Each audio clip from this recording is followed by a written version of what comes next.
everybody, welcome to the series finale. We're gonna go with series finale for Valiant Soil. Thank you for joining us tonight. This is episode 4, Ancient Slumber. I'm super excited for this. This cast has been a riot to work with. It's the first time that all of us have ever played together, and it's been super fun. If you're in the audience tonight and you are wondering what we are playing, we are currently doing the first live playtest of Tales of the Valiant.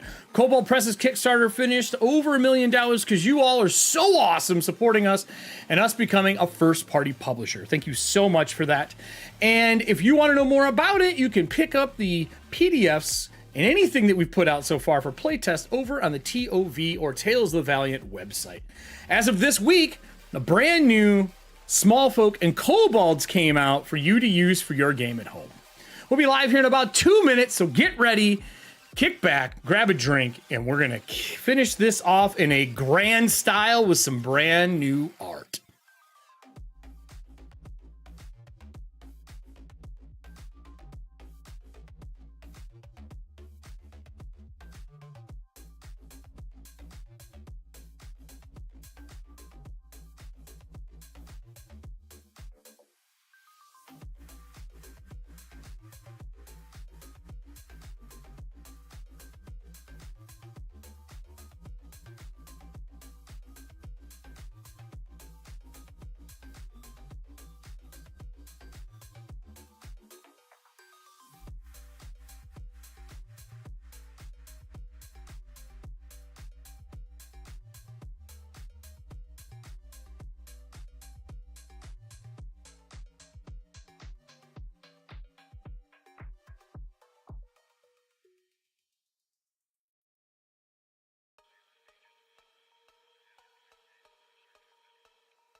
What is up, everybody? Welcome to the show tonight. This is the finale, episode 4, Ancient Slumber.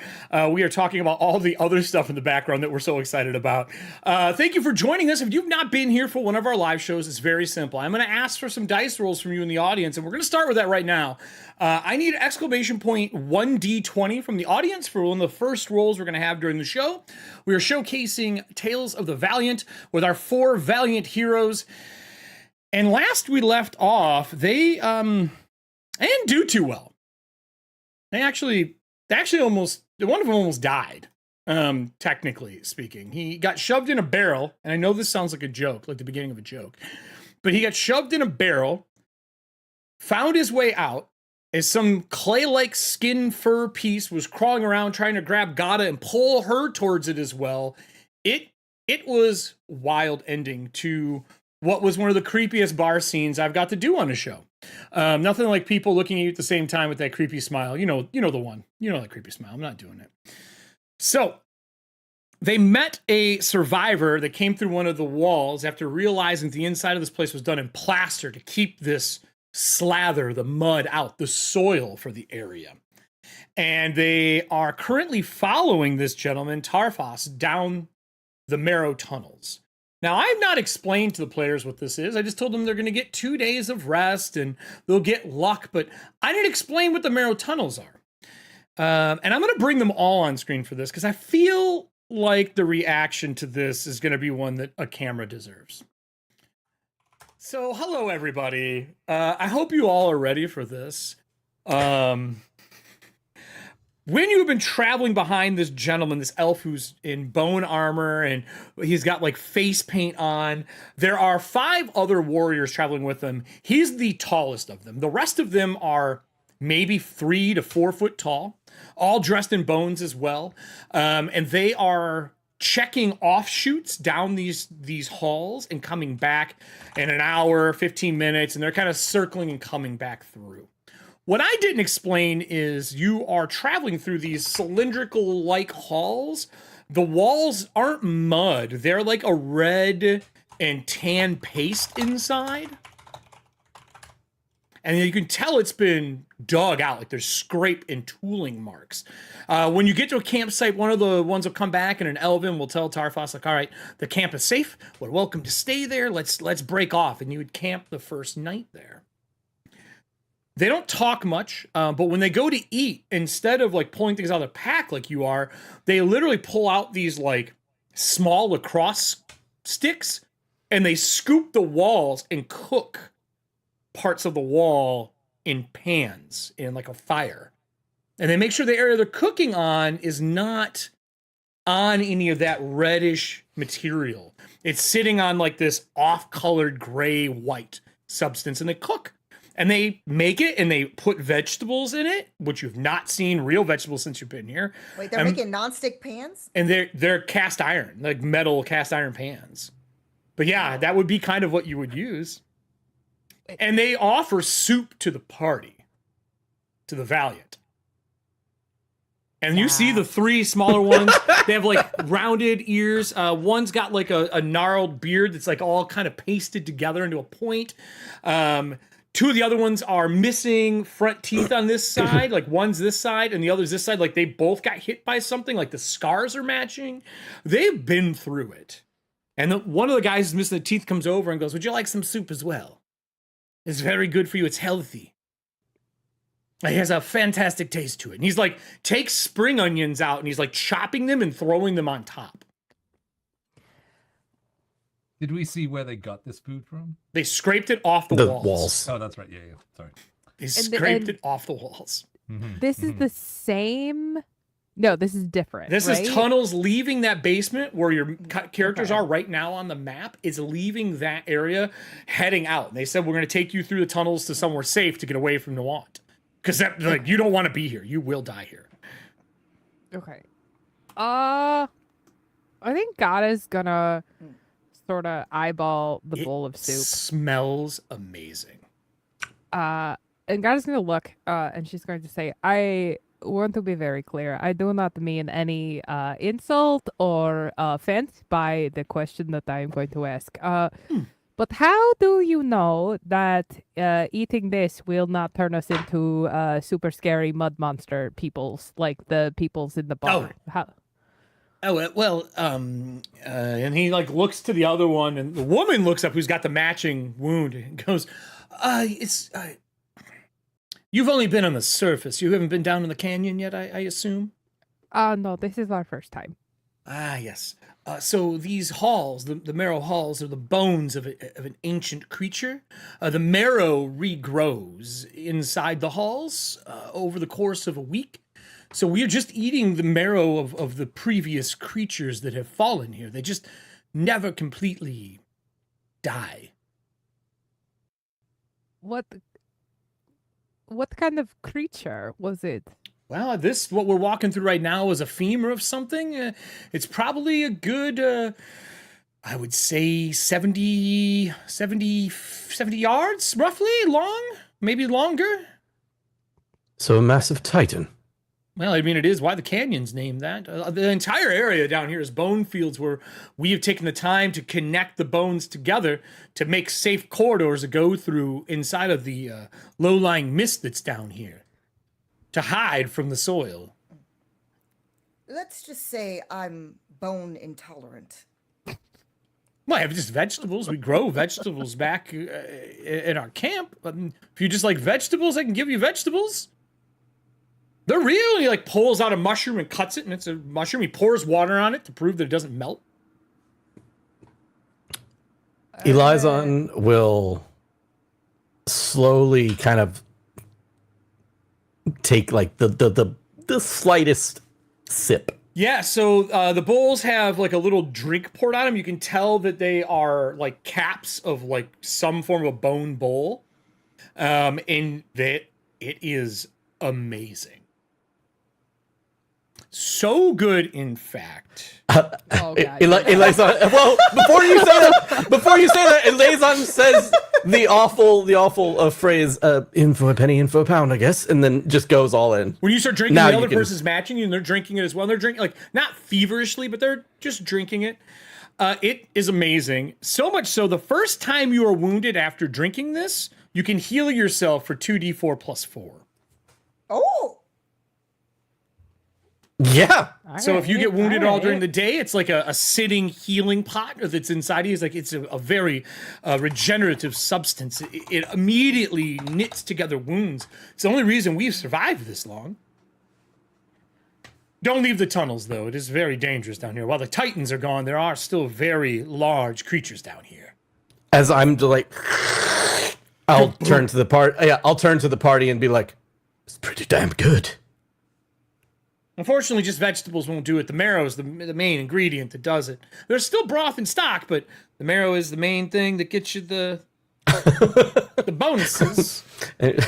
Bottoms up. Sino, you looked like you had something to say. What were you going to say?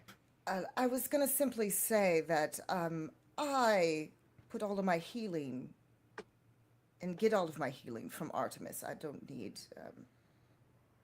The guy goes, "You mean the goddess of the hunt? I mean, she eats bone, man, but for sure is marrow and meats and things like that, right?"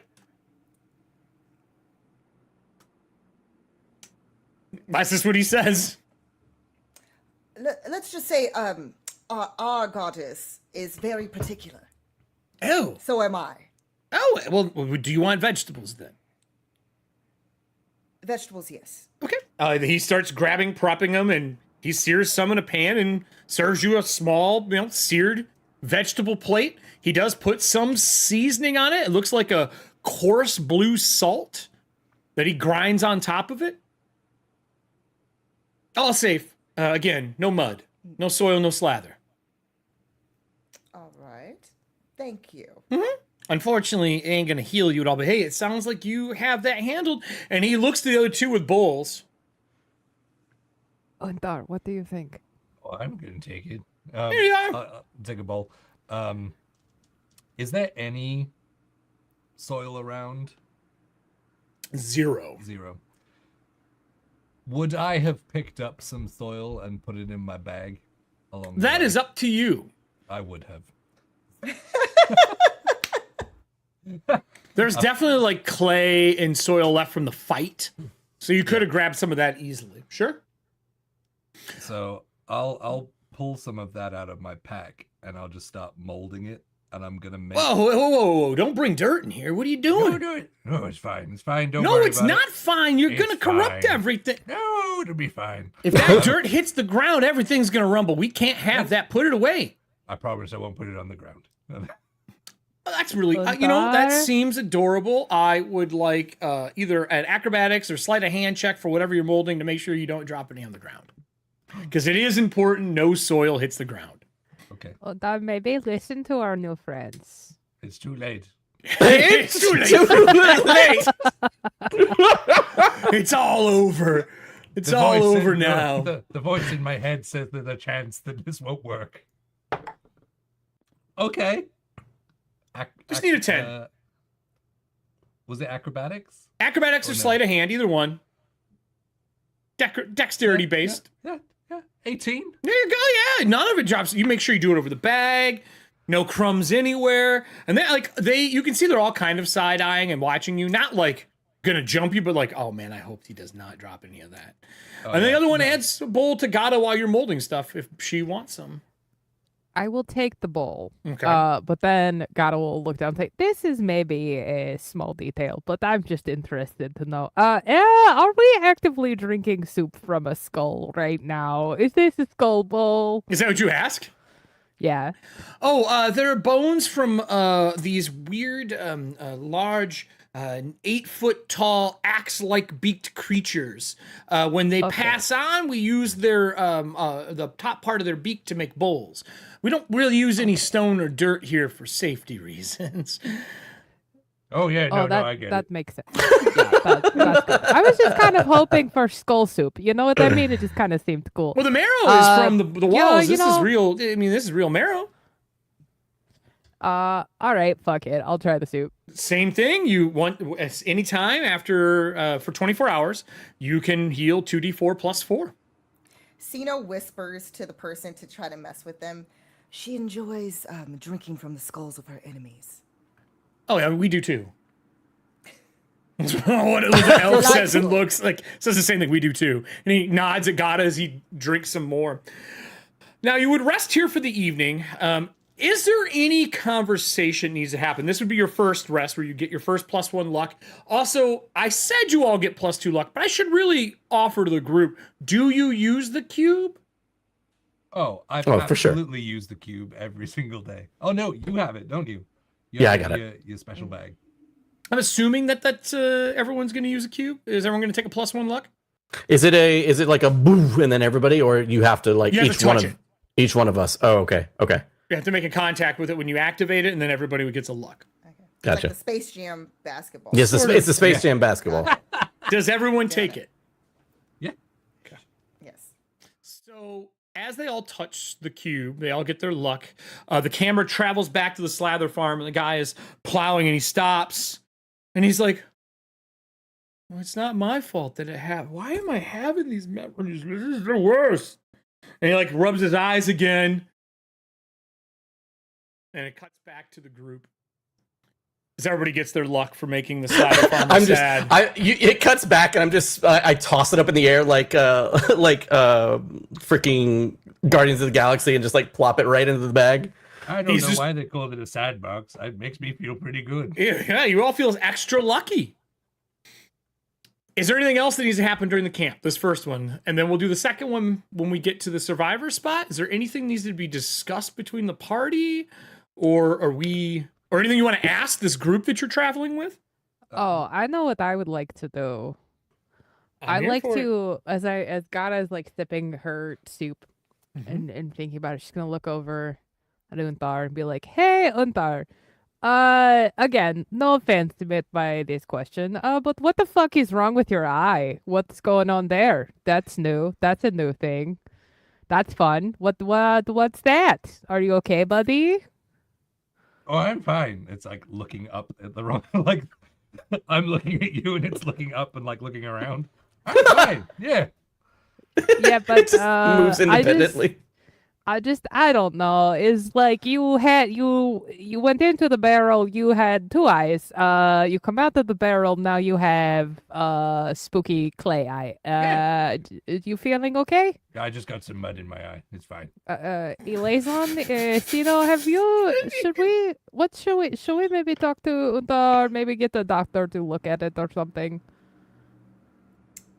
You guys have watched, like, as I'm like molding out like the nicest white and blue fine china set out of the soil for me to have my soup from. It's perfect. How did I not notice that before? Is it wanders? And I don't his look salamander down pushes it back enough. into place. I should look down. I'm always looking. No, it's okay. I just noticed because, Unthar's eyes usually, they sparkle in the light with the sort of shenanigans, but this time only half fiery sparkle. So I thought burn maybe in something the was wrong. eyes, yes. Mhm. Yeah, that kind of thing. Also, He's missing a hey, flame. Lisan, have you ever in your whole entire life seen Unthar want to eat off of fine china? Because that does not seem like a Unthar thing. I'm not trying to I have been watching a lot of Fantasy Survivor, but I'm just saying. It's Is that a kind of reenactment weird, right? play?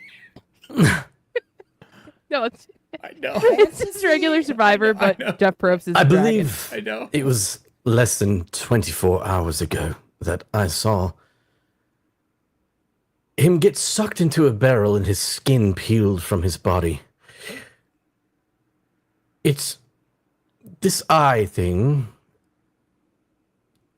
It is probably something to look for in terms of things that may be wrong with Untha, if this really is Untha. Was that a You pun don't believe intended? it's a curse? I don't Do know. you? I'm just saying. Have you ever seen him in your whole life be like, "Oh, a meal. I should take the time to make some fine china." Like that does. That, I've- that I I've haven't- actually seen I him haven't eat known off the Unta very floor, long. Before, I know. so Should I threaten him with a weapon? Is that the thing? Should I just No. I mean, I can always slice his hand like we did our friend over there. What is with the violence? Just It's don't not. know, It's just a little minor injury in order to reveal if they're really who they say they are. It's not. It heals over time, and I know how to heal. It's not a big deal. I feel like you Liaison? guys are having this conversation and I'm just lower than you guys. Like in between, it's just an arc and you sitting Yeah. there. Yep. I mean, also, I don't want to, crisscross applesauce. Be inappropriate, but we could also just, keep a proverbial eye on him, because that's layers to that. Was but, that a joke? That was a joke. yeah, because the eye, 'Cause because the eye, oh. he's got the clay. Yeah, I'm learning You over know what they time to say. pick up on these things. Yes.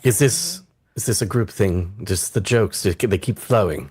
Yeah, Oh, I was yes, thinking that yes. maybe, is okay. So okay, like I said, I don't want to cause any big issues, but I'm just saying that does not seem like Ontar, and I am I've- scared that maybe we're sort of hanging out with a scary husk shell imposter. You might not be far off. Souping it up. Unta, I know you've been sitting here this whole time listening. Yes. You have this strange eye, yes? Does it feel any different? I don't know. Let me consult my memory. Does it feel any different? It's up to you. I don't feel like it would. No. No, it feels fine. What is your favorite downtime activity? What do you like to do? Oh, that was quick. You know, that wasn't my skin.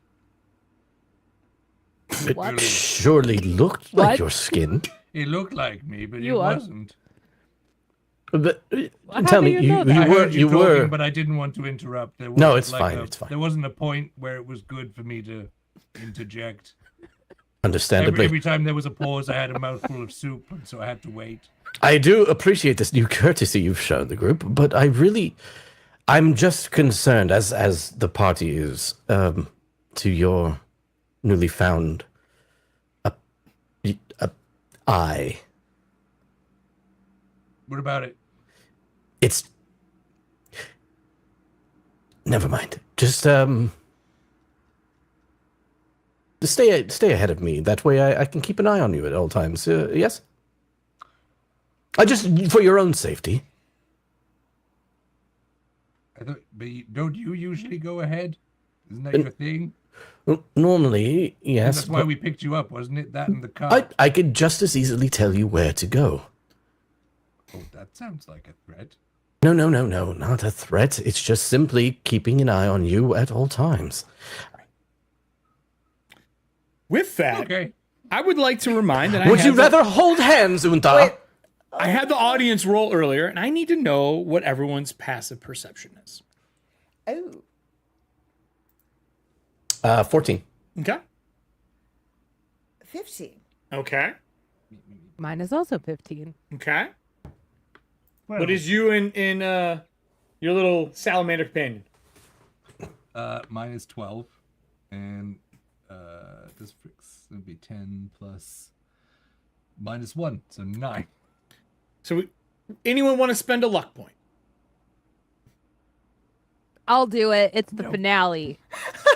Good answer. It is a 16. Smart play. While the halls are marrow and there are some spots that are bone that you're walking on the inside of what you're guessing is like a femur at this point. Once in a while, you do see actual living creatures scurry through holes that have been carved through the bone. They don't stop. They don't come near. They just scurry. Until when everyone's getting ready to sleep, one animal scurries and sits and watches from about 30 foot down the tunnel into the direction you are going. And it sits and watches. And it's not his salamander. Every other one during the entire time What you've does been it down look here like? runs through and they pay no heed or they want to be away from you. What do they look like? It's 30 foot away. Do you have dark vision? You're human. No. But I do have super cute animal vision. You could walk towards the animals. Everyone's getting ready to rest for the night. Nah, I'm not dumb. I will say that while Eleazon is talking with Unthar, I will say that Sino, during this whole interaction, she's kind of still eating, but very slowly. But she's going to basically go into her pouch at her side with her different herbs and different things, and she's going to pull out. It almost resembles that of a mint leaf in a way, and she kind of twists it, Smashes and it. she kind of chews on it a bit. And she's going to do a ritual casting of detect poison and disease because she thinks that Okay.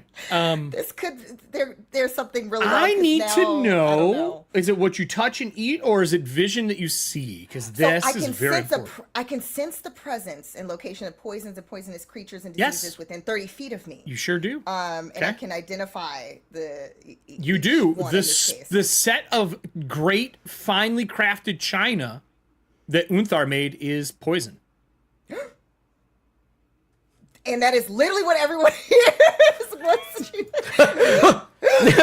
Yeah, he lays on. Sino is going to reach to grab the china and toss it and try to smash it.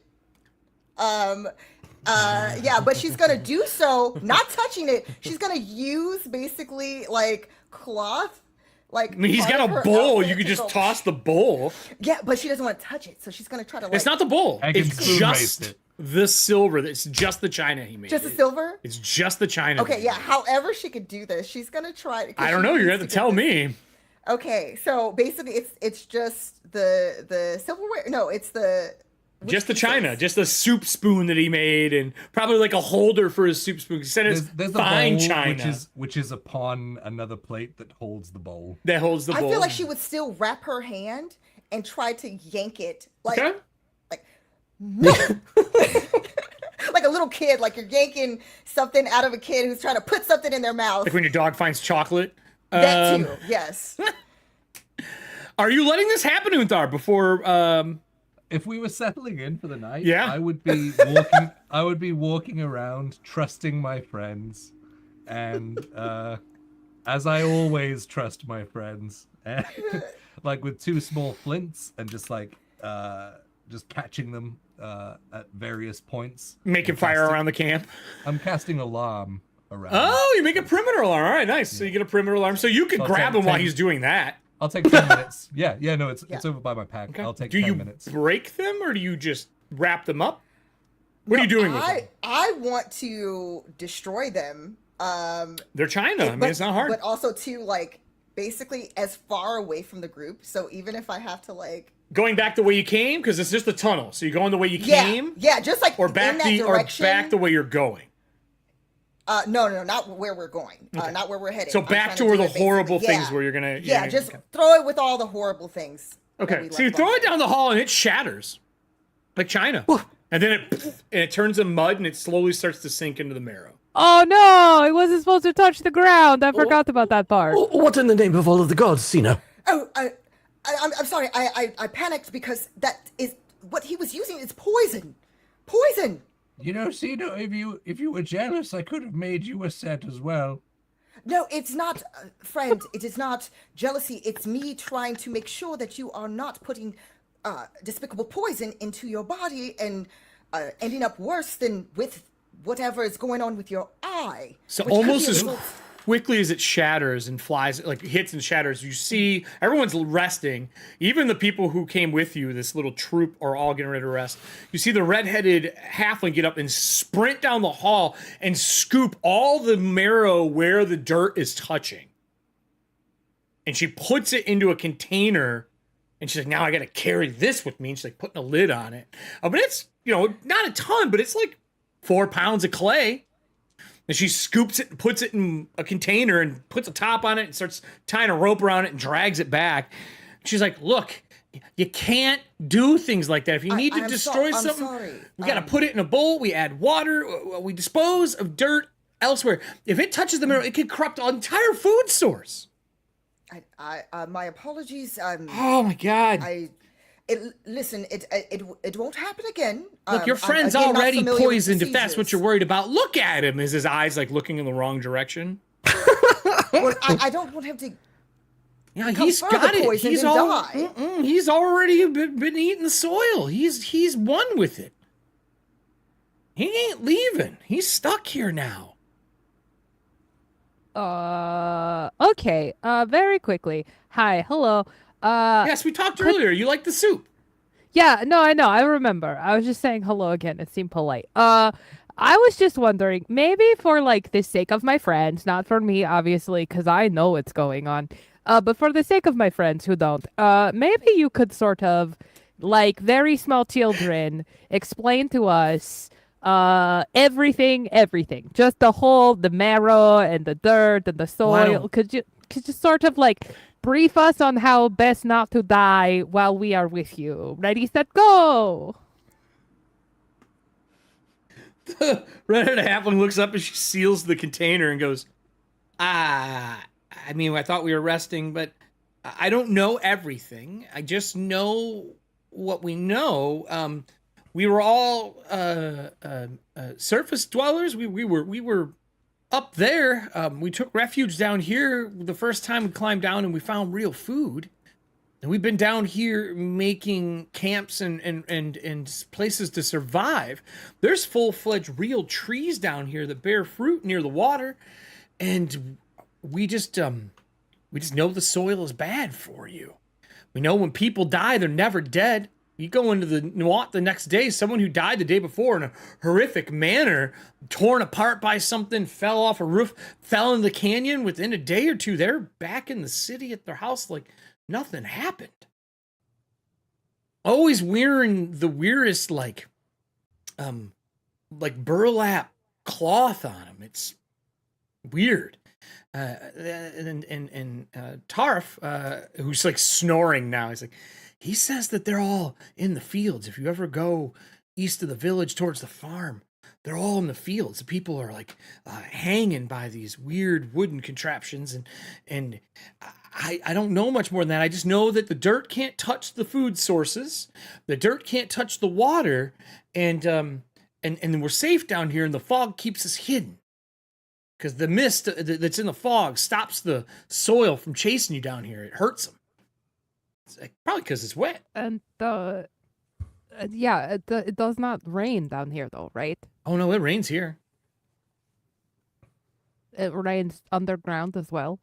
We're not underground. We're in a canyon, but it just rains here. Yeah, but it's not the same. It's not the same rain as that.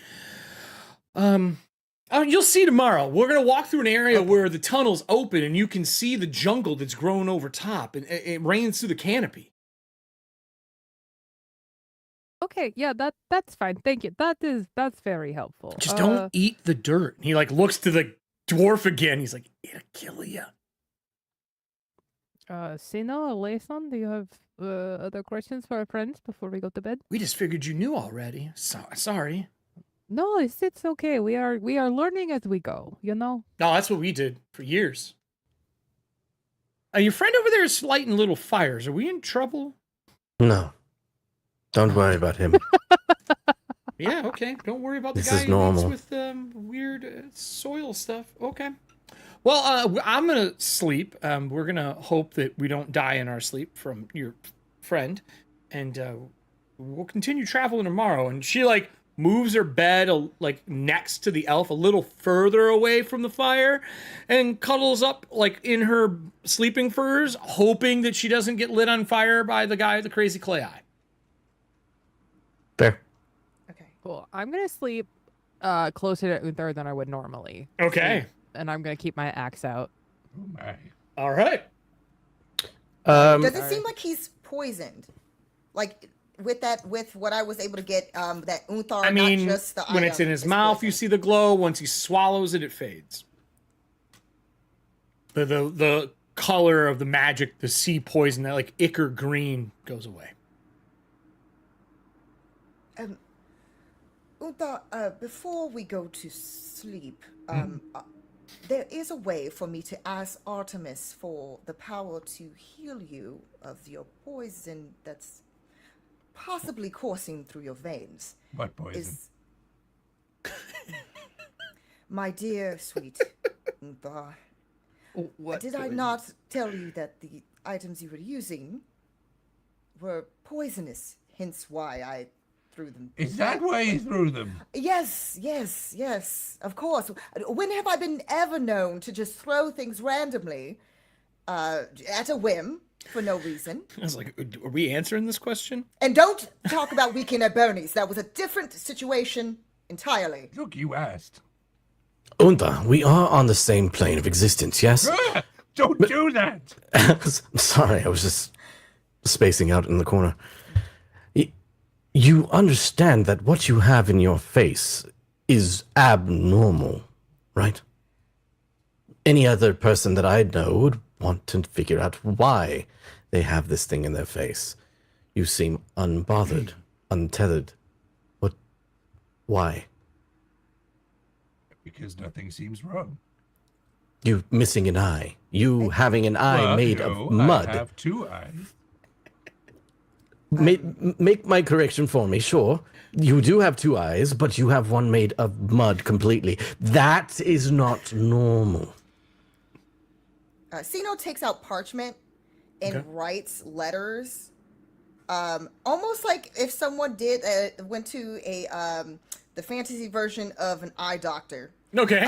To try to test the vision. So there's some that are really It's big. just soil spelled numerous times And over then in there's different some- directions. Wait. in I see letters. I see you doing that, and I say, wait. Try in Elvish. He doesn't know Elvish. Let us see if he can understand what you write. Smart. You know, okay, I see now why we keep you around. And Then she's why going would you to- try Elvish? If I can't even... That's No, you didn't hear that. disadvantage. You didn't hear that. Go back in your corner. Sorry. Oh, dang it. Oh. I was whispering.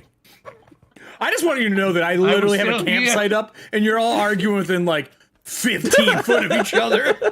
We were in a conversation. I was still there. It's hilarious. Uta! This is literally sorry. This is literally Eleazon like putting his hand on Unthar's like face and beard and like pushing and shoving him away as I Go say to this. sleep.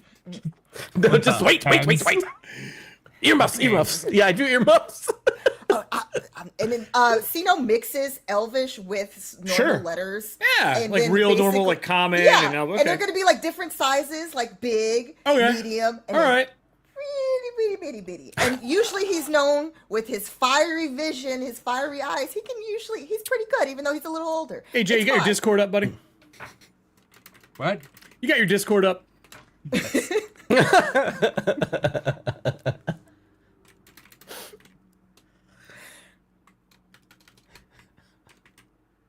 Okay. This is There's never good. more. Oh, dope. Yeah. Are we doing that? Yeah. Yeah. Thank you. Just a message. I'm gonna kill everyone. Is that cool?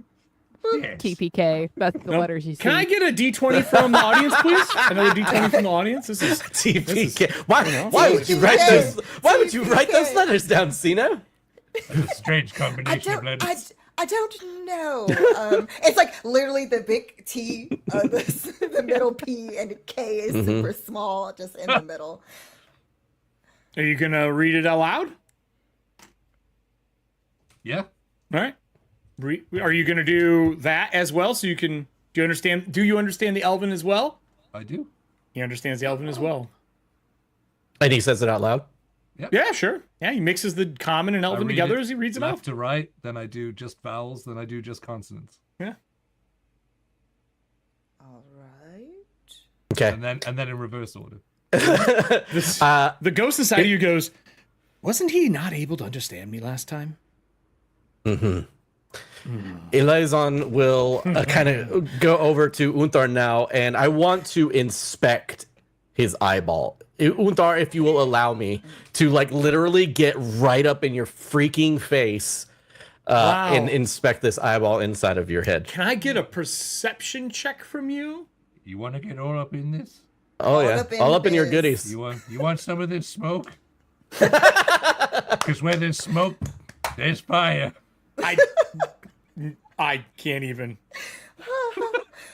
Perception. I'm gonna use a luck point. Yeah. And it's a 15, but I'm gonna use a luck point, make it 16. Okay. Are you public about this or Icon. private? Oh my god. I mean, you've all been talking Me? around him like he's not there anyway. So. Oh, I'm literally going up to him and asking him, Untha, is it all right if I inspect your eye just real quick? It seems that you might have some new abilities that you were unaware of. Oh no, I'm very aware of them. You're can aware. inspect it. You're aware that you can speak languages or read languages that you could not prior. Yes. Perfect. I go to inspect this, and when I do, I take a step back. And I look at you, and I look at the party, and I say, I know this seems weird. Hear me out. Where's this going?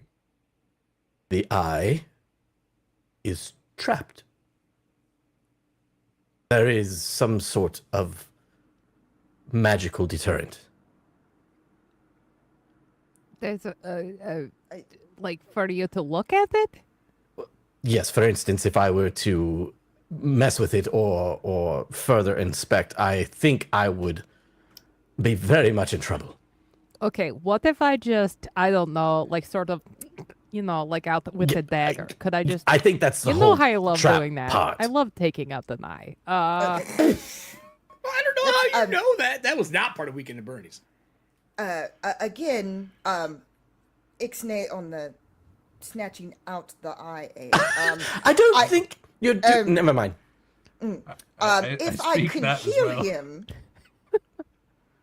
if I can potentially, I don't know, but he's not blinded, which is.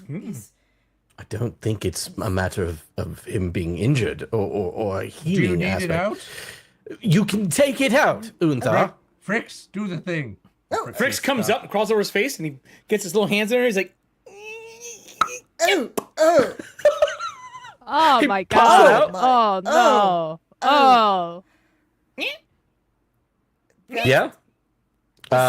Very he's like disturbing. passing it to whoever asked for it. Yeah. Okay. And then I will take my bag that is full of lead, like the lead lined bag, and I'm gonna wrap it around it and put it in my put it like next to my pouch. Nope. And I'm that's back.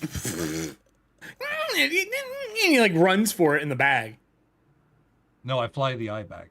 Oh, Can we race to see who? I mean, if you And, want or to is do it a like an instant? pose- Like, is it coming? Like, does it snap back to you? Is that a thing? it's a reaction for him to call it back, so it's quick. Yeah, I'll tell you what. You want to pose initiative? You can. No. But I will give him a bonus to his initiative roll because it's fast. Well, I would say I don't want to ruin his abilities by just saying like I try to do a thing if he already has a thing. He I does. think You the wouldn't one even thing- know. I don't think. Yeah, the one thing that I could possibly think of is that my sleight of hand is pretty good. like you go to close a bag and it's already out of the bag. Yeah. Okay. All right. I look at him. Damn. Well, Comes back and his little salamander's holding it and he like slides over and Uthar, you seem awful protective of this thing that you're not sure of what it does. salamander shrugs like it's his eye. Like, yeah, Not you. Go away. and scurries back in. Don't be mean. Apologize. I'm talking to you, Uthar. You must apologize too. Thanks. Yes. He has a name. You just see Yes, Eliza. Fritz. Fricks, I am sorry I spoke to you in that manner. He is currently Now, eating can one you- of your rations. Can you son of a... No, leave Fricks alone. He is. I got a Rich, 19 in my do you sleight of hand. accept? He's already eating a piece of your ration. Rix, do you accept? You are forgiven. Now that we've gotten that out of the way, you are awful protective of this thing. Why? Why are you so protective of this? One of the people in the camp's like, "Are you all done? We are trying to sleep. It should be about 45 We more have an minutes. 8-hour walk tomorrow through the like sloppiest part of the tunnels." You have an elf with you. He only needs 4 hours of rest. Go to bed. The other 3 halflings go, "We need 8." Go to bed. You can be dragged if you need to. I can make you some earplugs. I'll start like pulling mud. No. No. Uthar! They're like, "Nope." Do you still have? Do you just why have like a don't lot we- of dirt? Do you just have like a lot? He's got a bag of it. Holy shit! Okay. Okay. Why don't we put a timeout on this conversation for now? timeout? Let's have everybody sleep, and then in the morning, we can do whatever. But they're right. We should respect them, and they're keeping us safe, so we should let them rest. Just put a pin in it. Conversation, not my eye. Yes, and then Yeah. we grill you tomorrow with Yeah, and questions. Uthar, I do want to be very clear. If you try anything during the night, I am going to slit your throat. So just don't do that, okay? Good night. And then if she goes and lays out. your friend Fricks there tries to take out an eyeball of mine, Why would he do that? I don't like the fact that that was just so easy for him to do. We've He been pulls it in and practicing out on like the 2 or way. 3 times. Just keep those little slimy hands on Uthar. Don't He's not come slimy. my It's just way. very smooth. It feels slimy, but then if you like touch your fingers together, there's no residue. Aren't we going to bed now? And then she just like pulls the covers up over her So as head, you like all rest for the evening, nothing happens. It is uneventful. No one causes any problems. Nothing is missing besides the one ration in the morning from Fricks. The elf gets up early, comes back, and the halflings have some like probably some form of bone meal bread ready to go in the morning. And they are ready to go. They're like, we got about 6 to 8 hours, depending on how much of the marrow has grown back through this haul. Or if you all are ready and done fighting amongst yourselves, we'll get you somewhere safe. And you can speak to our leader, or you can set camp up with us until you find a way home. Whatever it is you need. I do have to ask, why were you all in Nuant anyway? You didn't explain it. I was just getting you out before one of those skins got a hold of you. They're all over down here. They're quite dangerous. We're trying to find our friend. Is he also affected by the soil, or? We're not sure. And this would be obviously why you're getting camp broke and ready to head out. What's he look like? We've had a couple new people come into the city recently, all looking to fix this place in the labyrinth, but description would be helpful. Pretty big guy, horned helmet. Probably not now. Nobody with a horned helmet. What do they wear? Well, if he was wearing what he was when he entered, he more than likely was wearing a full plate armor. Oh, there was 5 gentlemen that came through. 3 of them were severely injured. One of them, their arm was replaced when we got to the spot where it was raining. It melted away. He was already sick. And another one completely melted. I'm assuming he probably is back at Nawat. But they are here. They are. I mean, they were here last time we were in the camp. Your big friend that you're looking for, good speaker, a good leader, a bluish colored armor, black cape or cloak on him. You see like eyes kind of like light up at the He description. headed further in. He went towards the old ossuary. He thinks that's where the source of all this problem is. Went with 2 of the guys that were still in good standing. Then we need to go that way. We don't want to go to the ossuary. That's a different path. But I mean, Well, that's fine, because we don't want to go that way. Why not? That's the way we go back and forth all the time. No, don't go that way. Why? That's lots of- literally the way to the camp. No. Lots of undead around that area. We can skip it if we And want how to. would you know there's undead? I've seen them. I'm sorry. When? Through What? the night. In the night, you saw undead down the path. Did you scout? Did you go out? I did. No. Fricks pulls the eye out and goes like this and puts it back in. Oh, did you scout ahead with the magic eyeball? No, he doesn't need to. He needs to sleep. You know who doesn't need to sleep? Who, Undar? Who? He's pointing at his eye on his shoulder. Wait, Eh? is this is that a being and not just an eyeball? Frick's literally shrugging. Oh, a being. I thought A you said bean. like being, a creature, not a person. I don't know what I would call. One of the that. halflings comes over and kind of taps you and goes, "Look, anything of the soil is kind of living. The necrosoil is dangerous. It reanimates and transmutes things into creatures.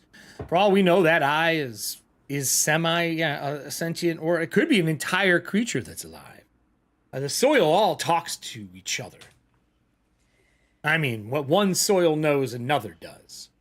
Didn't you notice the way they look at you? It's always in unison, and you're not paying attention. Yeah. Yes, They're it's one very group. disturbing.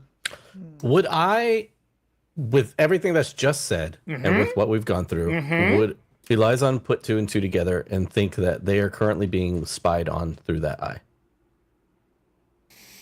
It's very feasible. I don't even think a roll is required. I mean, that's a very feasible thing. I'm just going to come out and say it.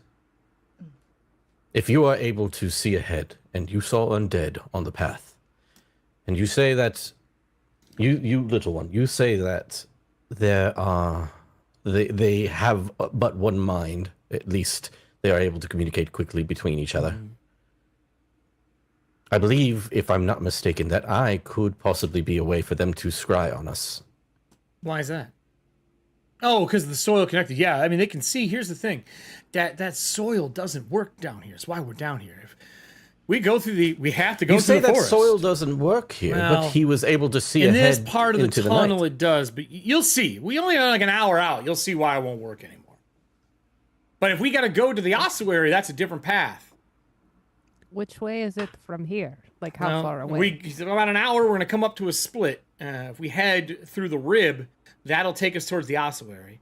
If we What can we continue expect? towards through the femur into the tibia, heading back into our camp, That is open where the rain can pour in. It's a natural, clean rain.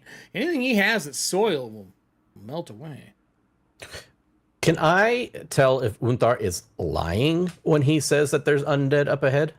What's your passive on? 14 for everything. He's not lying. Okay. And they do say splinters are they do exist. When we carve up bone to use things, sometimes some of the bone reanimates into walking corpses. They're not quite skeletons, but you're talking like shards that move and can be harmful. But it's not common. It does happen because we do use the bone down here for weapons and armor and everything else. But it is feasible. I mean, it does happen. It's just not frequent. If he's saying they're up ahead, the ossuary path may not be a bad idea, so we can bypass that. And if you're looking for your friend, that's the only place I can say it's going to be the best place to go. I despise the undead. I would prefer to go in the direction that Unthar suggests. Well, look, I'll send one of my scouts to the camp, and they'll send out people to dispatch it. You won't have to worry about that. We're not going to let it hang out. That's too dangerous for our runners. They go back and forth. How long ago did you say our friend came through? It's been a couple weeks now. Maybe almost a month. Which is pretty about the same as what you guys... He'd been missing for about a week before you found out about what was going on and made your way here. So, up to you. Camp, or do you want me to just take you straight to the ossuaries? What the elf says. Tarfaf is like, I can take you there. That's only about 5 hours from here versus a full day travel. I will kind of step away from the group. Mm-hmm. Alfonso. Okay. Hold on. Oh, wrong one. Might help if I hit the right button. Yes, what would you like? How are you doing, Elazon? Your friend seems to be tainted by the soil. Yes, quite obviously. You've been listening in, I assume. I mean, I don't sleep. I saw his eye fly away last night to go look at things. With everything that's been said, does this, other than Unthar clearly not being of himself, does any of this sound familiar? And or does I wasn't do here you very have long. do you have an opinion on what? Look, my studies are very minimal here. I understand that there is the soil is living through a necrotic state, almost ever living, I should say. I know that I was trapped in this petrification. I think the forest was trying to stop the soil from spreading. It seems to protect that area. That's my belief. I don't know that, but like it was keeping me there because I was using the soil to make things. I know that down here there was rumors of survivors, but Nawat says that evil people live down here. And I was only here for 2 or 3 days before everything happened and then trapped in that statue forever. Right. I understand that. What I'm asking is, with the time that we have spent together, have you noticed any other weaknesses other than the water to the mud? Well, they always end back up at the farm. That's the only other thing I know. If it dies or destroyed, like that silverware set that you made, that china, if you let it go, it will make its way back to the farm. So you're All saying somewhere out there slathered. a china set will appear? I don't know if a china set appears or a person, but I have been through the field on my way in where there was at least 3 or 4 dozen mud-like creatures on those stanchions. Okay. Thank you for nothing. I think your friends are in danger, is what he says. Is you're like thinking about, he's like, you kind of shove them back into the back of your head. With that said, the elf asks, where are we going? Camp or the ossuary? Ossuary, surely we can't just be hanging about. Then he points to the other two and in another language. He's like, you and you. And they start running towards where the undead are to go past to the camp. And they break. So now you have the redheaded halfling with you who cooked, and you have the elf Tarfas. I have a question for you, Unthar, real quick before we make this decision. Anything for you. Stab. You know, Unta. you know that there's undead up ahead at the other direction that we're headed. Is there a reason you would rather turn tail than go and exterminate them and burn them all? Oh, I hadn't thought of that. I was thinking about everyone else, to be honest. The last time we tussled with some of these muddy folks, it didn't. It tested us. Yes, but they did quite have the jump on us. Well, yes. Well, I mean, there's also the fact that our friend went the other way. So why go and waste time? Understandably, I'm just trying to understand how and why your reasoning was so quick and rash, versus we definitely cannot go that way. Versus we should go this way, and sort of thing. Well, I'm a fairly rash person, in all fairness. Looking sort of introspectively, I am a sort of fiery personality that jumps to conclusions fairly quickly. Has his own mat for it. If we're all being honest with each other right now. Aren't we? Hey, Undar, here is a suggestion. Would you maybe be willing to wear like an eye patch that we could fashion out of like some bone and string? Because then that way, like, we have the benefit of knowing that you are safe, but also that we are maybe not getting spied on by a creepy clay monster living inside of your head. Just a thought. Would that be a thing that you are open to?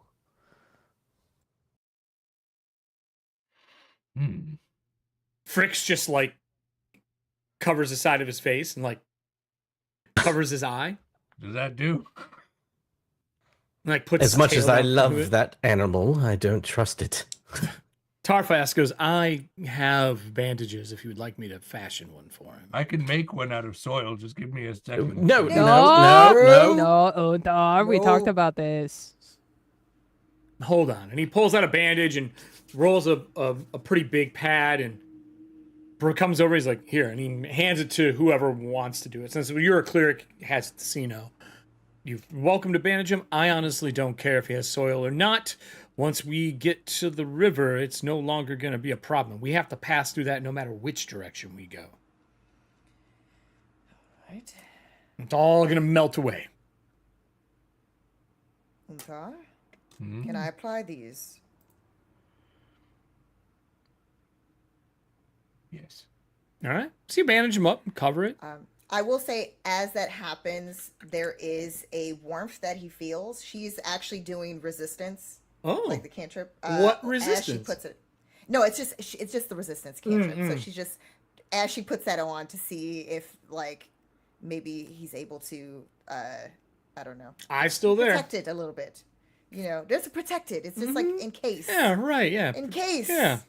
Things Just in case. occur. Are you fairly insightful? I imagine so. Yes. You would probably see like my one good eye, kind of a little glassy, Aww. and I'll look up and just be like, "Chicks dig scars, right?" Oh, buddy. When it's someone like you, I'm pretty sure they will. Okay. Tarfas just shakes his head. He's like, well, now that our emotional moments are done, are we all ready to continue on? And which way are we going? I sent scouts. I think if you're looking for your friend, ossuary is probably the best way to go. I think Ossuary? we should go that way, yes. Yes. This way. And I'll point in the wrong way and be like, "Oh, depth perception." Nope. Sorry.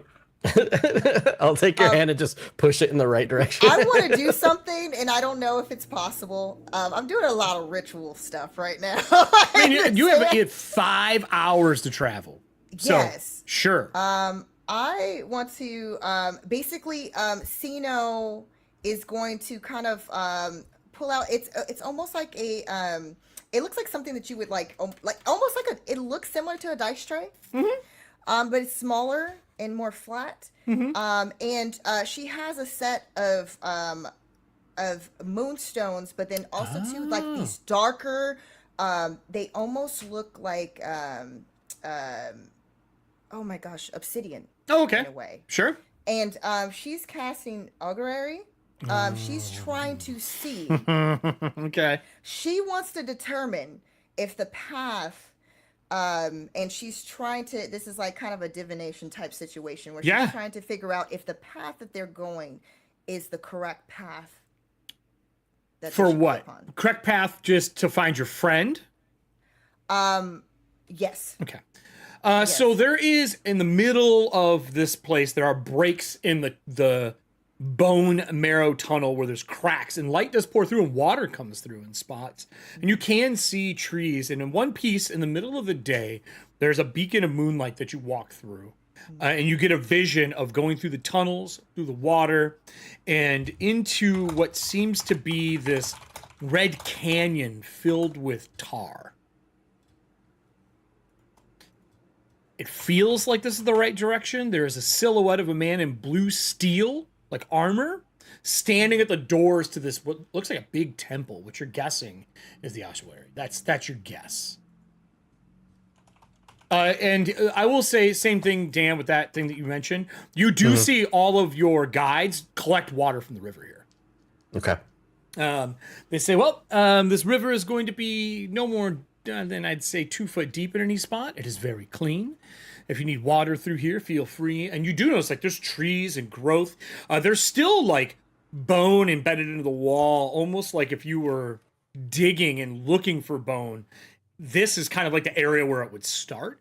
And you see trowel marks and you see tool markings all throughout this tool. Like, they've carved this up higher so they can walk through. And they say, this is we have about 2 hours left to get there, maybe an hour if we make good time and don't stop. Fill your water up here. We will take a short, a little break as we hit the end of the water. And if you wish to, and he looks at the guy, the bandage on his eye, help him out. You could wash the wounds, I'll say. He's like, but I'm going to leave you all here at the riverbed. We're going to go ahead about quarter mile and come back while you take a break and decide what you want to do with your friend. So I will take Sino, and I'll try to if Unthar allows it, but I'll try to take Sino and Gata to the side real quick. And like not so far away, but like far enough to where out I'm of out of Unthar's earshot. Is that what we're looking he's for not here? sitting. He's not sitting crisscross I feel applesauce bad. right in the middle of our group while we talk. All right, there you go. It's like not being a part of a group chat. Yeah, is. You know? You pull It's your, like when you find pull out your the ear group chat horn has out another and one. slap the ear horn out of your group chat. It's like a separate group chat. Yeah, the separate group just chat the without three of you you. are on screen. Go right ahead. I'll activate the group chat. And when I do, all I say is, I did actually sense a magical trap within that eye earlier. Do either of you have some sort of magic to get rid of this trap? By trap, do you mean a curse? A magical trap. Yeah, A do you trap, mean, like, as in like a explosion thing trap? that will occur if we try to remove said eye or get rid of it. I mean, oh, sorry. You go ahead. No, Simo. nothing of that sort, unless it's some type of ailment, a disease, poison, No. or a curse I can handle. This Some sort of trap. dispel. Oh, What? Yeah, Unthar would has that that. work? Would that work if I dispel magic? Possibly. It is a magical trap, but then usually we can... Unthar, while they are talking, feel free to continue talking over there. Unthar, they are whispering and talking. And the eye turns towards you and a little mouth appears inside underneath it and goes, friend, your others are speaking ill about you. They want to cure me. Are you sick? No, you're healthier than you ever have been. I stop all aging. You will never lose a body part. You'll simply become one until you are immortal. Huh. Your friends are trying to figure out how to get rid of me. Well, that's not very nice. Well, they are not kind people. Oh, don't say that. Well, they speak without you. As he says that, I'll go back to the group chat. What's I feel the like plan? as you say that, I'm looking over at him and then look back at the group. Yeah, he's like talking to his hand. Like, It's like when like the teacher like comes in and Yes! like covers her mouth with the folder and they're yes, talking he's shit. like this. Gada, what I do you think gotta. I think the thing that I am worried about, I guess, is that he said that if we go into the river, then everything will be washed away. But we saw Unthar's skin come off, and now he has the mud inside his head. So what if we get in the water and Unthar goes away? No. That is not what I planned on doing. Although that does seem quite awful. Concerning. Once the magic has been dispelled, my plan. Come closer. Uther, he's looking. My plan is just to splash some water on his eye to dissolve the mud. Well, yeah, I know that, but I'm saying, what if like all of him goes away too? Like, what if it's not like what if? As if the eye is holding him together. Yeah. Well, then I guess. hope that once we dispel the magic, we find that our friend has been dead for more than a day. Okay. Are you able to detect undead? No, I don't have anything useful. I can make rocks glow. That's fun. I do have a way to Wait, combat. hold on. I Maybe mean, I I- have that now. Let me check. I can swallow entire campfires, which you did not do at the end of that day. Oh no! Who has fire? Hot fire! Hot fire! Don't say fire too loud. Oh, okay. Listen. So, are you saying that we they're should speaking time about it? you. So I should dispel the magic, and then Yes. in that moment. So, is there a signal? Are you going to give me a? Should we not do a surprise thing? What is our plan? Here's my thing: is your dispel magic? Is it like ostentatious? You have to do. Oh, a it whole- happens instantly. Of course, Artemis just. Well, then No, if it people happens are gonna know instantly, you're casting it. It's verbal No, and no, somatic. she's just saying it like Oh. she's like, oh, it's nothing. It's bravado. Like it's nothing. It's Got bravado. it. Okay. Right. Okay. It's Sino being Sino. Well, what if You know, it we just what if we happens. cause a diversion? You know, like what if we get into like a pretend fight, me and you, Alason, and then while that happened, boom, dispel magic, distraction. Once the magic is dispelled, then we simply either push him into the water or splash him with some water from this water skin. As long as this distraction doesn't look as bad as the season finale for Witcher.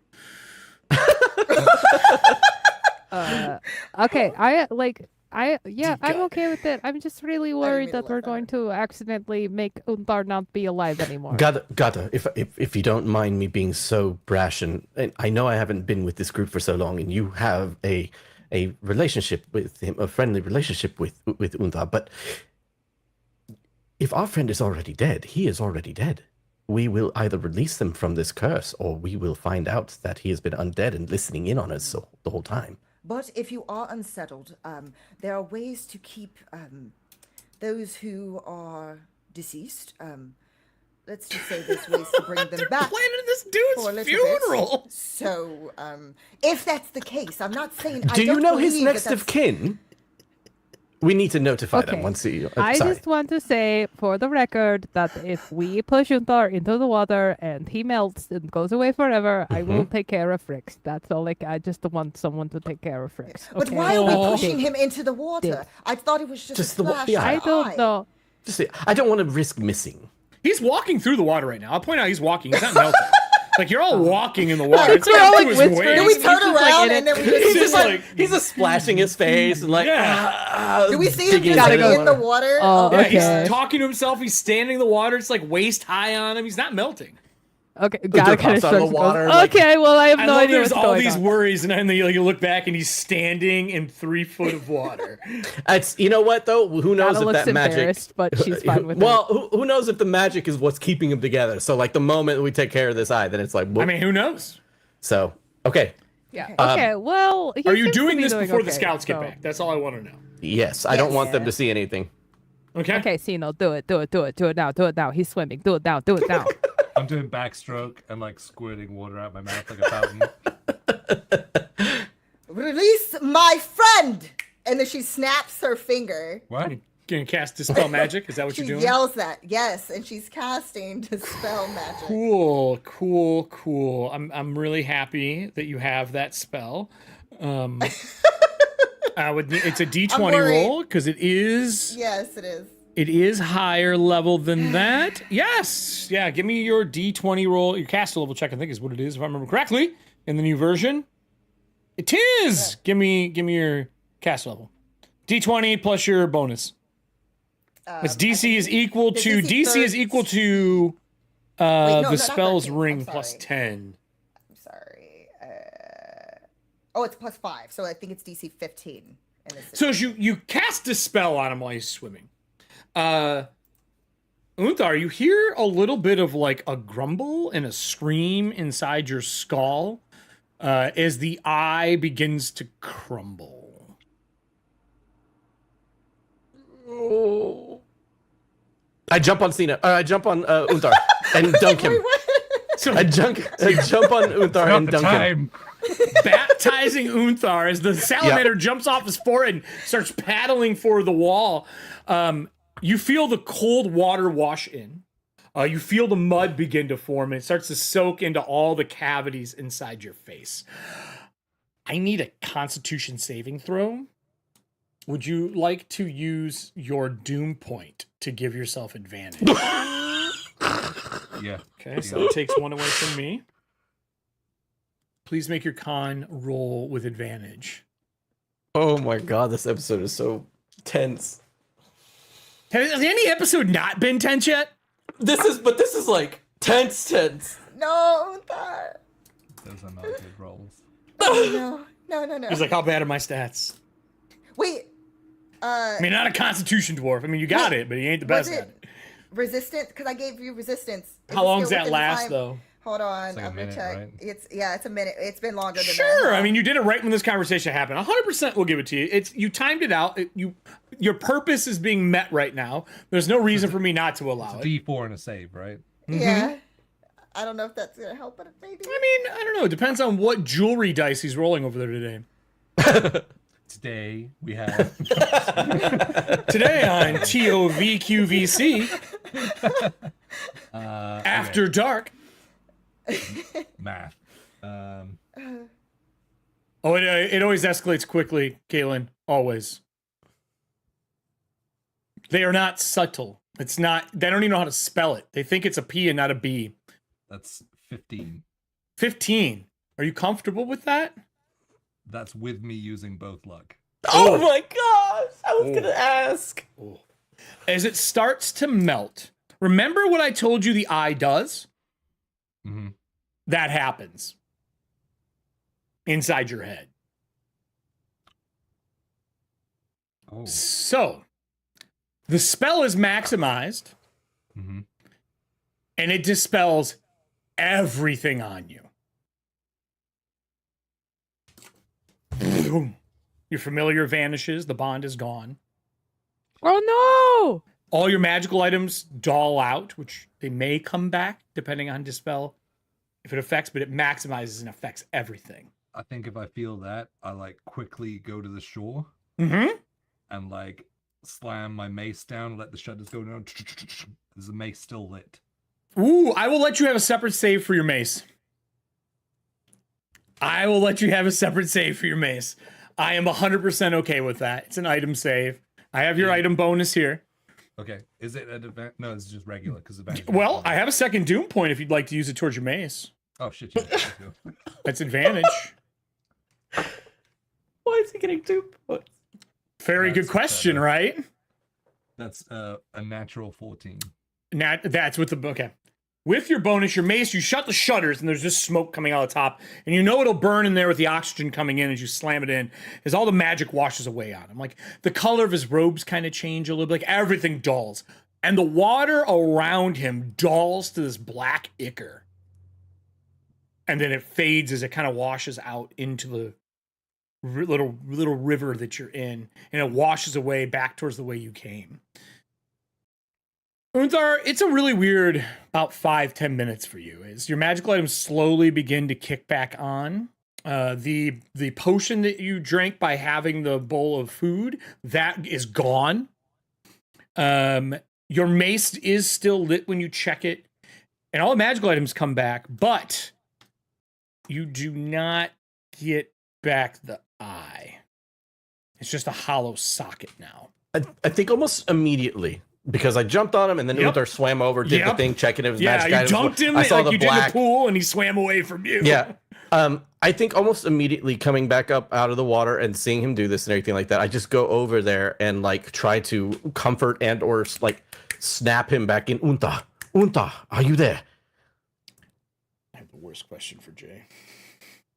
Undar, are you okay? I'm so sorry. No, Are you see, no, alright? it's- What did you do? We tried to save you, of course. You From that do feel thing. healthier. I mean, the aches and pains are back that you had before. I shouldn't say healthier. You feel like you. The aches and pains of being a dwarf, older, traveling, all those come back when the eye goes away. Unta, it seems you tasted some sort of evil magic and it left a sour taste in your mouth. Whatever you're feeling now is an immediate anger to what you had. I understand that. No. My immediate anger is towards my friends who I trusted, who willy-nilly threw a dispel magic spell at me. That's right. I know magic too. Then I am you aware, know- Yes. You do know that it was corrupting you, of course. It wasn't corrupting me. I was using it. Using it? Yes. Whatever do you mean? Magic. It's a give and take. So you're sacrificing your body, your mind, even, for what gain? That's what it thought. What was your plan, Undar? To use it to help us find our friend.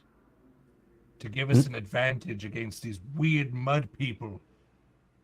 Now that you have your thoughts to yourself now, was it trying to convince you or control you in any way? It was trying to tell me that I would be immortal, but I'm not stupid. How do you not know that I'm it an was idiot telling sometimes, lies? but I'm not stupid. Very true. We're not trying to insult your intelligence. It's just a matter of sometimes we can't control these things. It takes over. You could control throwing that spell around. I'm sorry again. It was to try to make sure that you were safe from this thing that was harming you, poisoning you. You're getting grandfather What shade. What if you distinguished the forge fire? Did you think about that? This Well, is sacred to me. I was not trying to focus on that. I was focusing on that creature, that thing. Do you not trust Undar. my magic as well? I thought I trusted you. Unta, I want to say that this was my idea. Please do not take it out on the party. They truly and earnestly cared about you and for you. We set out with good intentions. Why didn't you just talk to me? We did talk to you. You seemed intent on perusing with this item that clearly was spying on us, could be used by the enemy in some sort of way or fashion. This Undar, we have. I'm sorry. We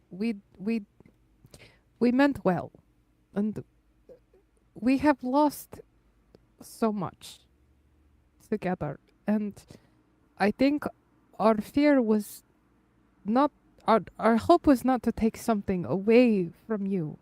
It was that we didn't want to lose you. We didn't want to lose you to this. We did not want to lose you to whatever magic. And we are here searching for our friend, but what good is searching for a friend if we lose the others along the way, you know? And so I'm sorry that we did not talk to you, but how can we make it right? I understand what you're saying. We've lost a lot. First, we lost the first pub. Then we lost the second pub. Oh no, first we lost our friend. Then we lost the first pub. Yes. Then we lost the second pub. Yeah, there was. Yeah. Yes. But I was Bianca's using the deserved eye. better. I was using it to give us an advantage to find our friend. I will say one thing, Eleison, it is not right for you to take blame for everything. We are also too in control of our own wills, our own minds, our own decisions. This was something that we did. We made that mistake, that decision, and we do truly apologize, Unthar. We did, as Gada and Eleison said, we meant well. I meant well, and I was worried. I've seen in my You were lifetime, worried. I've seen You what were can happen. reckless. You were reckless. I've seen what can happen with inaction. What happened back at my temple. I couldn't save the people I cared about most. And I'm sorry. That was my own selfishness in my actions. I apologize. You want to make it up to me, Gada? Tonight, I'm the big spoon. Gotta sort of like she looks like she can't decide if she wants to like laugh or cry. And she's like, "Okay, Unthar, that is only fair, my friend." That is the best answer ever. As you say that, behind you, you can see the elf and the halfling standing up on the crest out into the dry land. They're like, well, that was an uncomfortable 10 minutes of standing here. So, we're good to go. Your friend is alive. Look, we don't, we're going to be out here. When you are ready, follow us out. We'll be on the crest into the canyon. We can explain once you're out here. And they like turn around, like walk, and they're just silhouettes as they walk out into the sunlight as there's dandelions and pollen blowing outside. Zeno, would you mind redoing my patch? It got wet. Of course. Can't imagine why. And she will get a fresh set of Sure. bandages and Wrap do them up. something similar. Yes, wrap them up. And in this instance, she's going to actually cast guidance now that the item in question, the creature in question, is out of his eye, but trying to still kind of bless his bandages in a way. As like a kind of repentance for her actions. So as you kind of get the stuff together and bandage them up, and the water's clean, and I'm assuming the group follows out onto the bank. When we follow out on the bank, I'm going to take us to the next screen. I know there is going to be a metric ton of questions. So let me take us to here. And I mean a decent amount of just what is that? So What? I'm gonna put everyone down here. Oh. So there is a large canyon of red clay and sand that you all walk out into. There are ginormous skeletal hands that are out of the ground, and there's like debris, and there's two of them. Looking forward through the canyon, the two start to walk through. They say some small prayer as they walk between what you believe to be parts of a rib cage that go down into the ground. They kind of say something, they touch a horn on their hats, and they walk through the clouds, or not through the clouds, through the canyon. Clouds overhead are casting down shadows. There are bones everywhere. The halfling walks over to a small tomb on the other side and starts praying as the other guy is waiting for you all, the elf, to come through. Do you still need me to go first, or are we past that now? Wow. The shade is real. I'll go first. All right. So then if you're going first, Gada, I will put you in the front. As you walk through, I would like Sino to give me a religion check for watching them kind of almost do like the cross thing when they walk through, but they go like this off their heads as they walk through and like tap the top of their horns. Yep. Does Gotta follow suit? Does the same motion? Let's see. Okay, that's a 17. There is a old religion. You don't know a ton about it. It's older than Artemis. That they say there is a creature that when a plane of existence is finished, it devours it for its next offspring. That motion they make is for what is known as the Plains Eater. It is an old religion, fabled to even be a real thing. Kind of like doomsayers.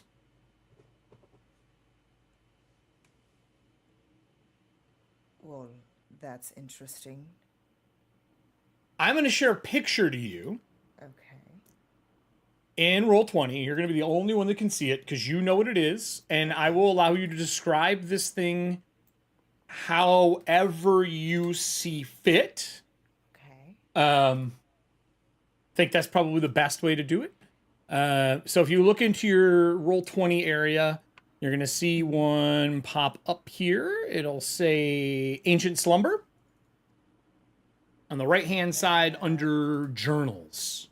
Under journals. And it's just going to be under Oh, here we go. Sino's. That is what it has been described as. They range between, when they're young, 50 foot. When they're old, 200 foot. Wait, so we see this? You or is know, this is your knowledge from what that creature is that I just described for the religion plain- that they follow. okay. Yeah. this Are you explaining this Turtle-like- to your team? yes, this is an ancient religion, one that worships a plane eater. They're these giant creatures that it's the best way to describe it would be a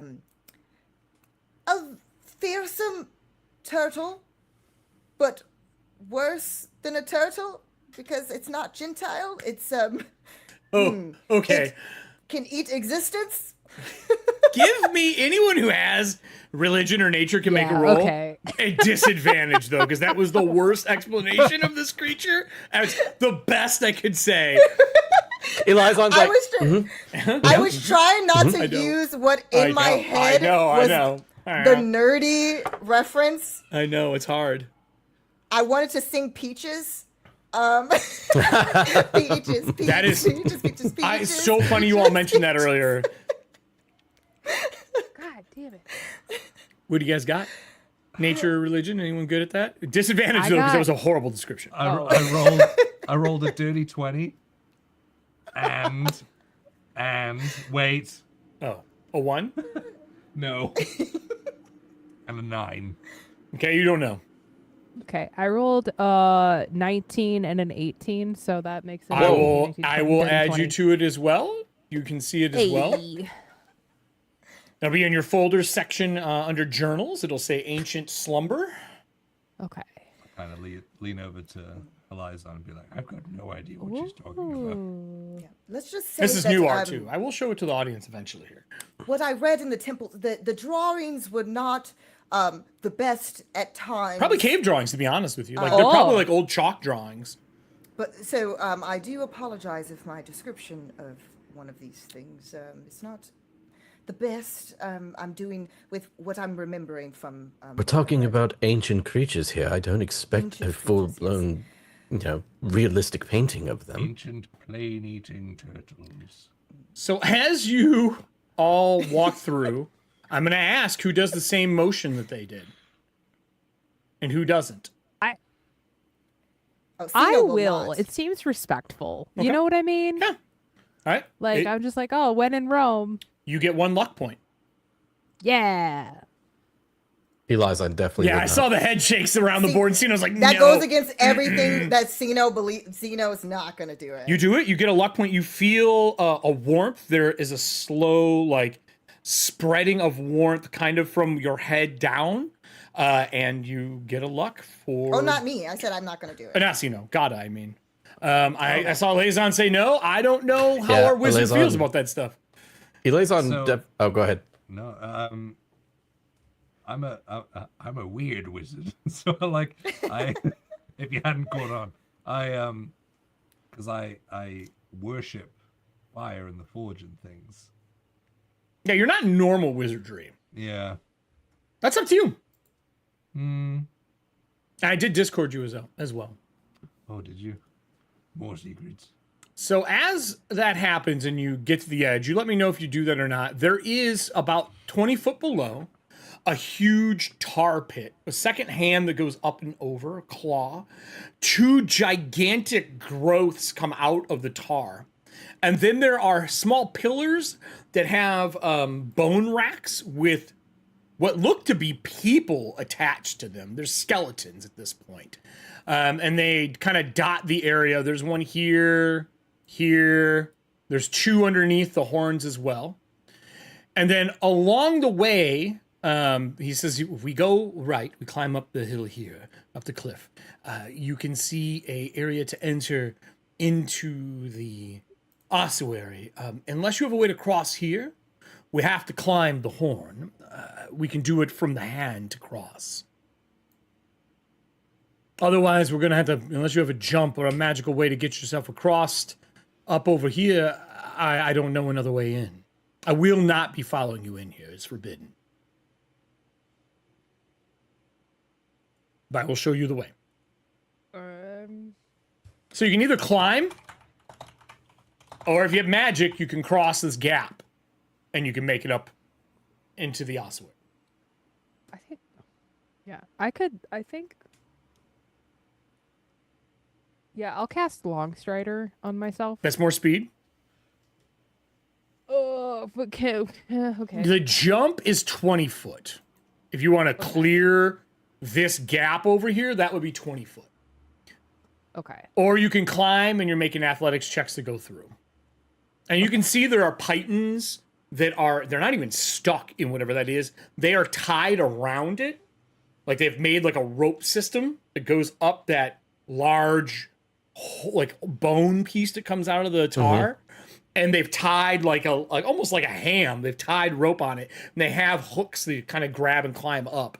So the climbing won't be too hard. The jump from the hand to that large piece might be difficult, but not as difficult as a 20-foot gap. Okay. Yeah, I'll just climb it then. All I right. think. So he walks over here. He's like, what you want to do is you want to come up over here. There's like a small climb. Get to the hand.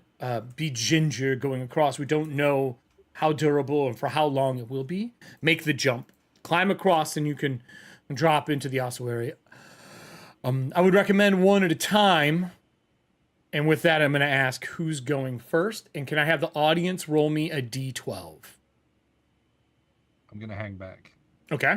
Also, DM, point of clarity just Yeah. on the map. So Ask the away. ossuary is sort of like Here. the All the way at the north side. okay, so that's like the The entrance. Temple of the Grail in the Yep, wall. that's a temple into it. Yep. Okay. Okay, cool. Elizon feeling bad for what he had said earlier about normally taking the lead in terms of like kind of peeking out and stuff like that. He'll look over at Unthar in an attempt at levity and say, "Don't worry, I'll show you how it's done, old man." And will try to like do some fancy footwork to cross over this I guess Sure. this hand essentially. And then A 9 in the audience. Okay, thank is there a way that so like with my burglar's pack I have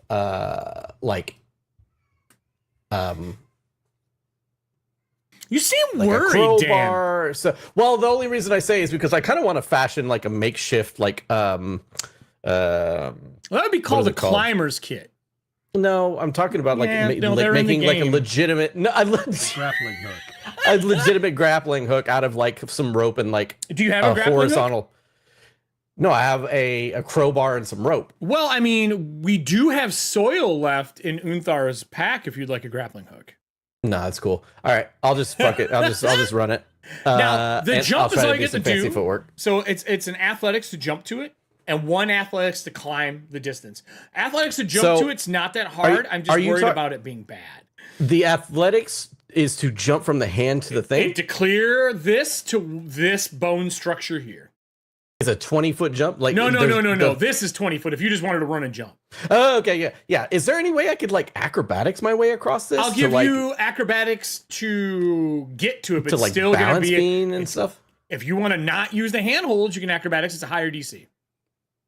You're welcome to do it.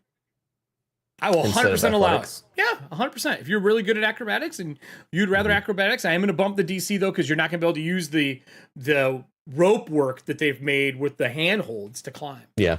But yeah, Okay. go ahead. I'll do it. All right. I got a +6, so hopefully that What could go goes wrong? You could never fall into tar, right? Right? not after making that statement I did just to Unthar just now. Oh shoot! God, Calling that's cocked. 3. That's what I'm calling right now. 3. Damn, what do you got there, buddy? Did you get a 3?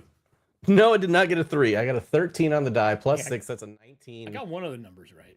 And I'll do 1 luck for 20. All right. 20 is good enough. As you run, jump, and run across the top of the horn, you can move yourself to the temple. When you get to the entrance, the door is cracked open and it is pitch black inside. I'm going to ask who's going to go next.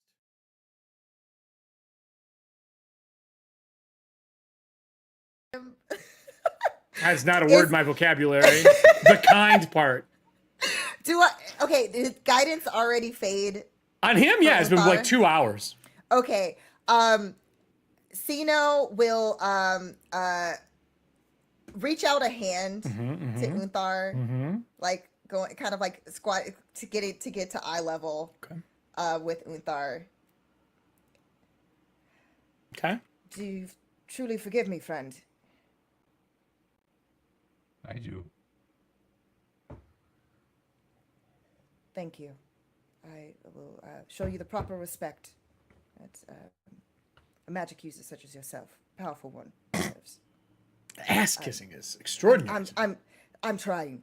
This is very difficult for me. And then she's gonna squeeze your hand tightly because she never says stuff like this. So she's like really just laying it on thick, but she's like also too kind of slightly like cringing while she says it.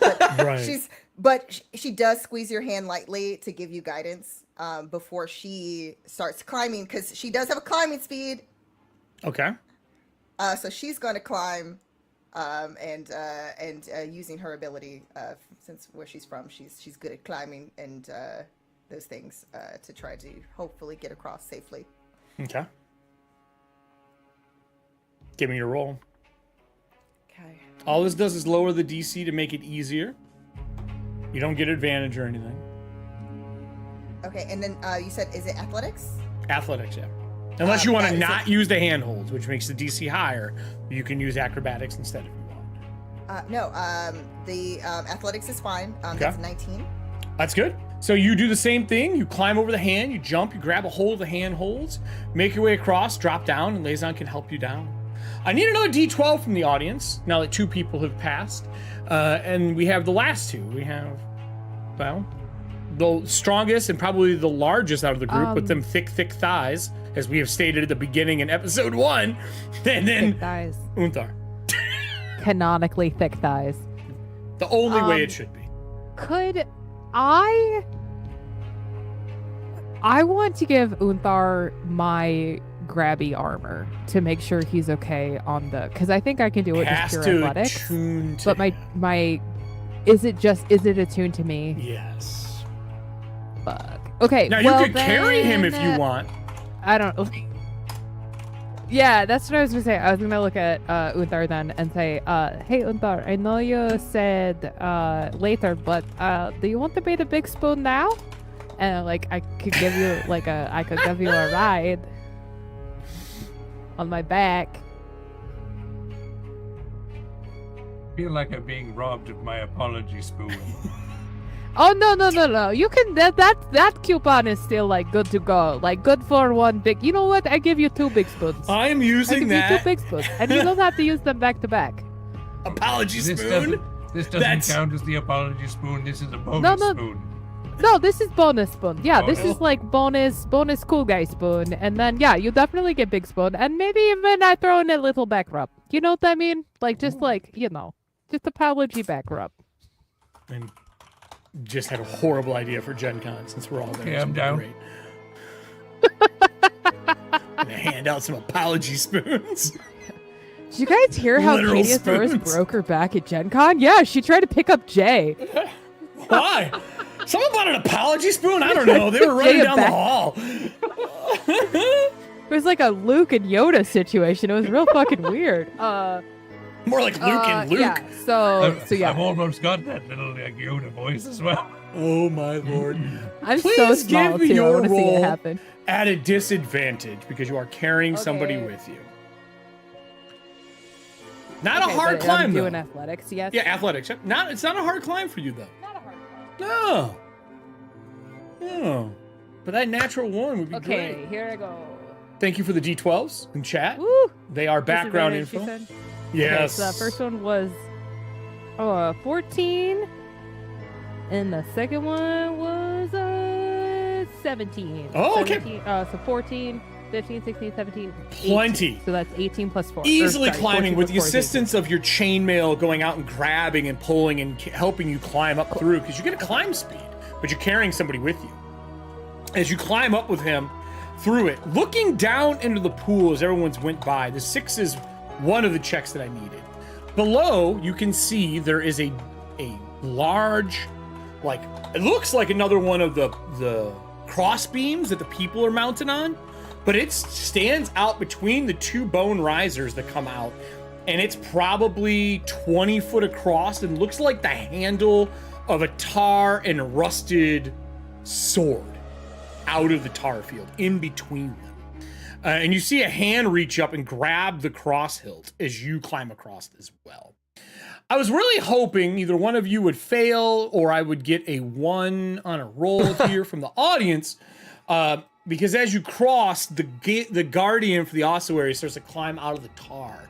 And as this skeleton just dripping in tar, as it pulls this like oversized blade out and slings it over its back and starts trudging through the tar pit towards the entrance to the ossuary. But by the time I do that, all of you... I'll just turn to Gata as she's climbing. I'll be like, Gata, quickly. Yeah, okay, here we go. You see the other Uthar, 2 do I who have led permission you... to throw you across? They are bowing their Permission heads to this granted. thing with their head down. They are? Yes. Oh, okay.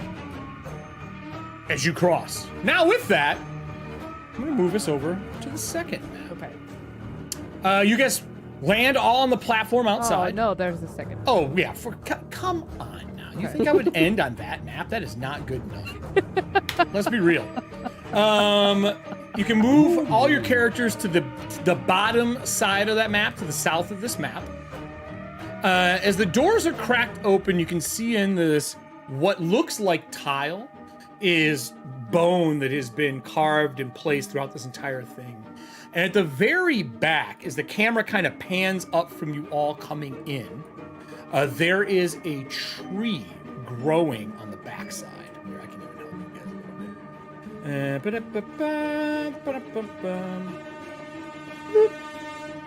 little bit. It is dark, pitch black, but you do see braziers standing throughout, which are these pieces here.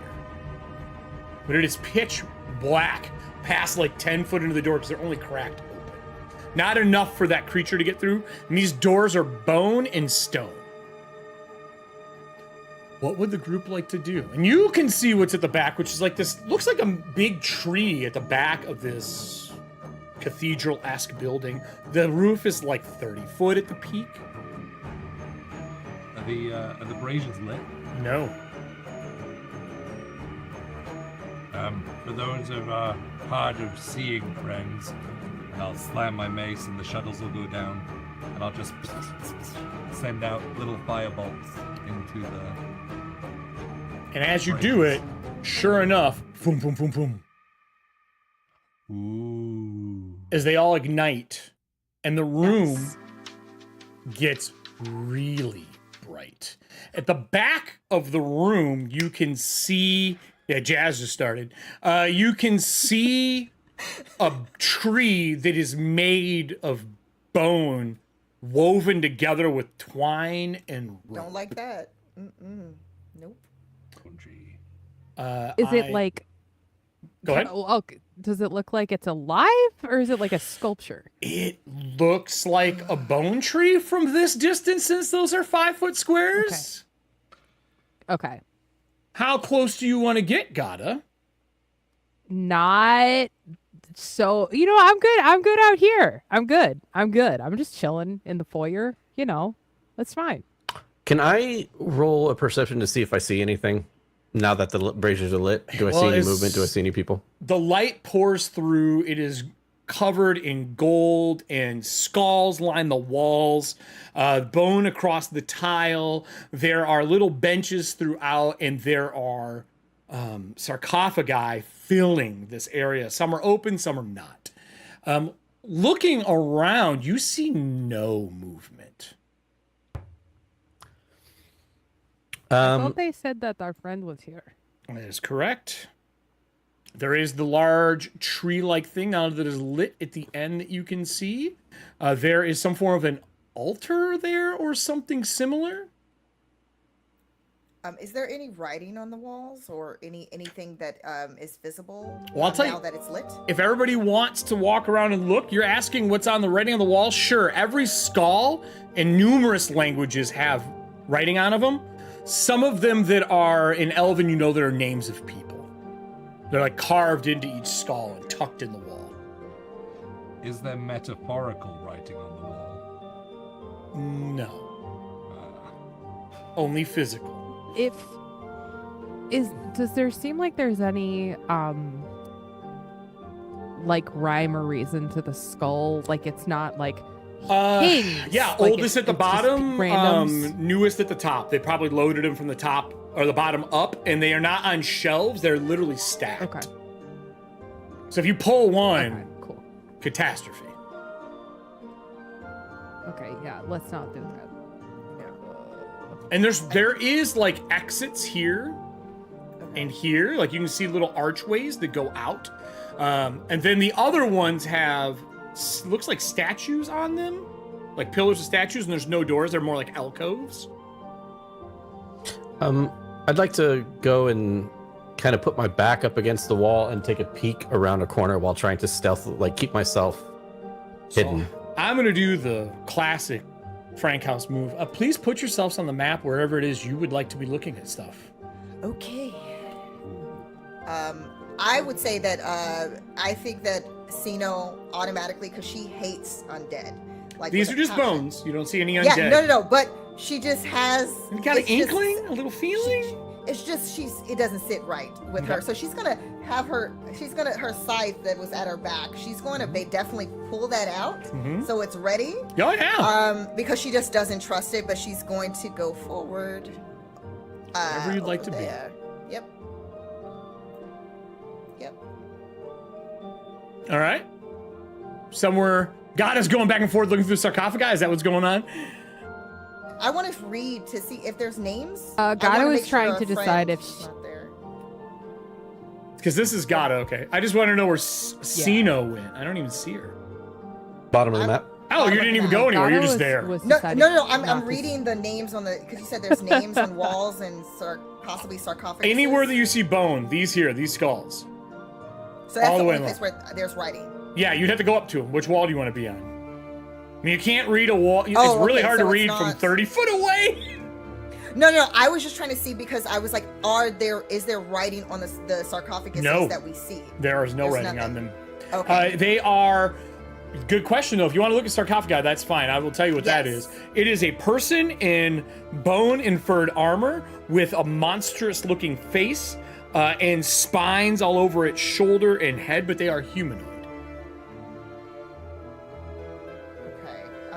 nothing that would, as far as like, do I see any type of symbols like similar to that ancient religion? What their armor they're wearing looks very similar to the religion itself. Okay. I think Gata had something. Yeah, and Gata, what were you looking? I saw you bounce back and forth. I was like, is she going to one of the two? The open or the close, Gata? The open or the close? Oh, no. I was avoiding any, like, thing on the floor that looks like a pressure plate. I did Like, say Gata's, when we like, real started worried this, about if a part of the traps, map and so I was feels like- like something special, I will use it. So you're avoiding pressure plates. Is that what you're doing? Yeah, so I was... so I was saying, like, because there's, like, a big symbol in the middle of the floor, and I was Yeah. like, I'm not going to stand on that, so I'm going to, like, kind of walk around it Do- carefully. Can I Would get I a see you perception check from you for that? I'll let you roll one. We're not in combat rounds. I'm just curious. Because you might notice something. I was gonna say, do I see you doing that? I mean, she's definitely avoiding, like, don't step on a crack, avoiding stuff. Yeah, that's a 16. It 11 plus 5. definitely looks like it moves. You are not wrong. That metal plate looks like it moves down. Okay. Gato will turn to the group and say, please be careful where you walk. It looks like there are traps. You Not see, magic, just like boobies. Booby Okay, traps. got it. So I'm like, Those are traps. Wait, they're boobies. Unless it's a sales call, then No, it's a trap. booby traps is different than boobies. Oh, I was sorry. I'm all the way back here. Are you- Elazon's eyes or ears perk up when you say traps. Okay. Are you moving? Well, and- yeah, do you think? Can I very quickly also just roll Sure. to investigate that, like, open one? Like, I don't want to touch one it, here? but I just kind of want to, like, peek. Be like, is there anybody in here? That here? Yeah. Yeah, okay. So you open it Yeah, up looking like, at is there anybody home? sort of yes, situation? there is a body I don't wrapped- open it. I'm just looking at Yeah, it. there is a body wrapped in like brown leather, very similar to that creature that tried to grab you. That husk of skin. Very similar, but it's wrapped around a body. When you kind of peer down into the sarcophagi a little bit, it is wearing this spike armor and the bone mask that I described, but it's also carved on the outside of it. Okay. And this is the one that's Cool. open. I'm So gonna I'm going to very move you to carefully the put the lid back on. open. Are you going to slide it shut? Do you want to? Yeah. All right, I won't even make you roll. You just. No, I'm not. Just kidding. Just kidding. No, I'm too not. late. Nah. Already did it.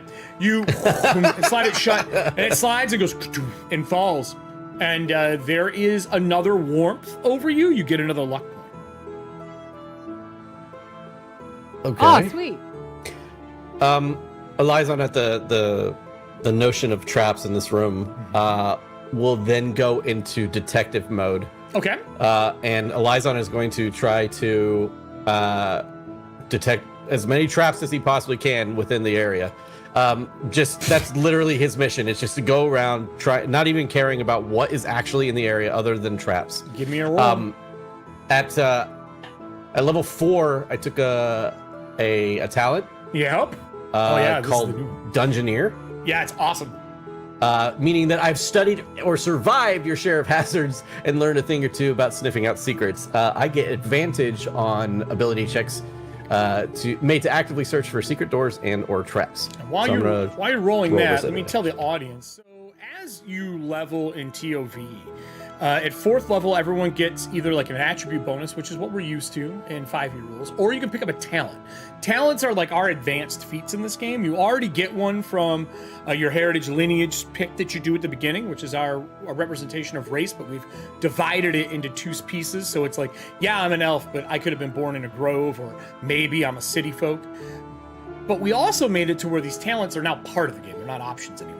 And everybody here has a new talent at 4th level because we've leveled this group to 5th level. And you may go, I don't think a 5th level is high enough. And my answer is that's all the levels I have to play with. So, what did you get on your roll there?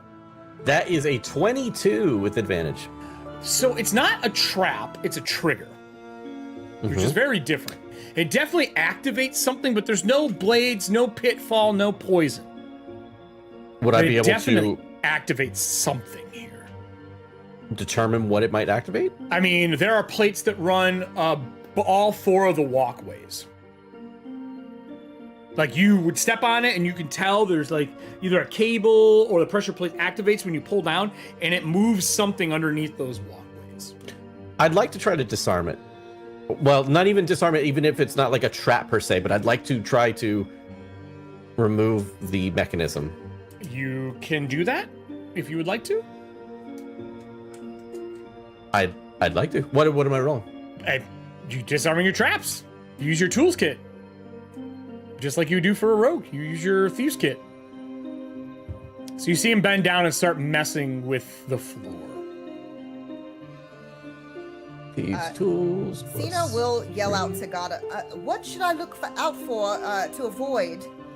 Do they look like anything in particular? I just noticed the floor looked kind of different, so I would just be careful where you step. It lays on the other side if you're looking at hey, it. everyone, I know that I know that this is probably not the thing I need to say for this group, but like, this is a place where, you know, people are dead. So let's just be careful and respectful of them, because, you know, we let's just be careful. Okay. Then she gives Right. like awkward finger guns. Right, careful. And then you hear click as I like snap a wire. 16. 16. Are you happy with that roll? That's all I can do. I'm out of luck. As you are messing with it, you can tell that if you push this further, it's going to set it off, whatever this device is. Now, you can try again, but it would be a disadvantage unless you have a way to change the situation. Definitely not good enough that was not good enough to stop this. Yeah. So you're like, you're within 5, which means it's not going to blow up in your face. But it does not disarm. It is old, and it is thick metal pieces that go out, almost like You guys hear the sound of like a twang as like I go to cut it with like my pliers, and it just like like off it. Or like, oh, and you that's a probably lot thicker than like I pulled thought. the floor plate off so you can see it. With that, Unthar, I see you have walked very close to the front. So I'm gonna slide our map up here.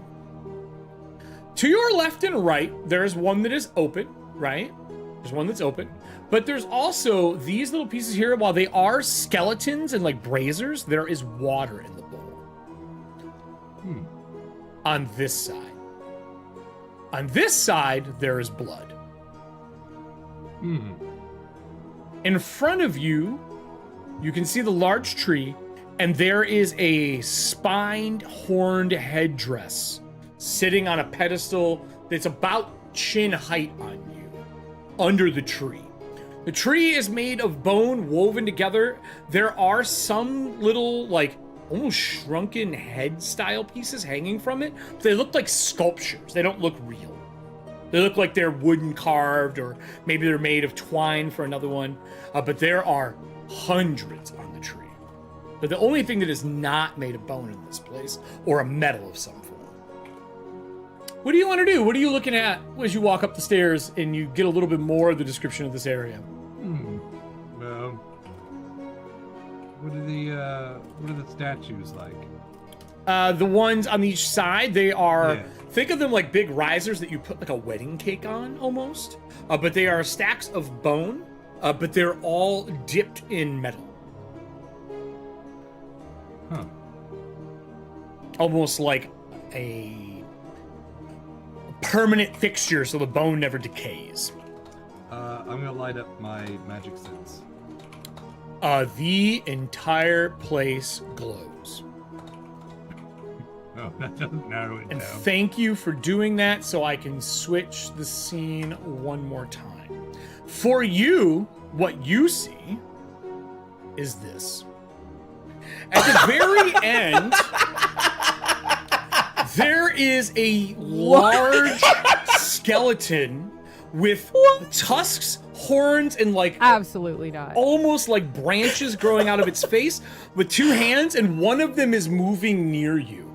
Liaison, as you're playing with the trap, the spirit like leans out of you and goes, "Oh no."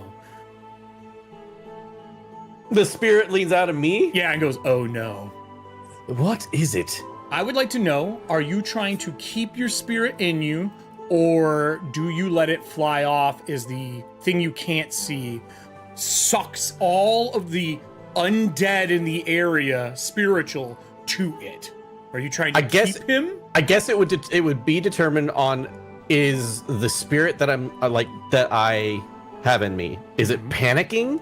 Oh, he says, Or oh is no, it and just- he like leans up, like gets pulled forward. He pulls out of you. He grabs like the back of your cowl. Then yeah, I'll definitely try to keep him in. All right. I am willing to let you do it for a doom point. Or you can roll. Because I need new doom points for this creature. I can't It's use the soil. finale. I'm gonna roll for it though. You I don't wanna want to. roll I don't for want it? to kill us. Yeah, I don't want to kill us all with doom points. It is a wisdom save to hold on to him. I don't like that. I Can don't. it be something I else? don't care. Oh. Okay. He has a point. Zero Come on. given. Please, please, please, please, please, please, please, please, please. It's not the best, but it's not terrible. That's a 14. I mean, you got anything you can add to that? Yes. I will send you $20 via PayPal. I'll give you disadvantage unless it's 50. Nope, I got nothing. All right. As he gets pulled away from you, you see him almost get pulled in half and pulled up towards the tree. When it impacts the mouth of this creature, you can see this large jaw open as he devours this thing. And a Hate to see it. small stone elven head appears hanging from the bone tree. Like immediately. Oh, wow. Oh no.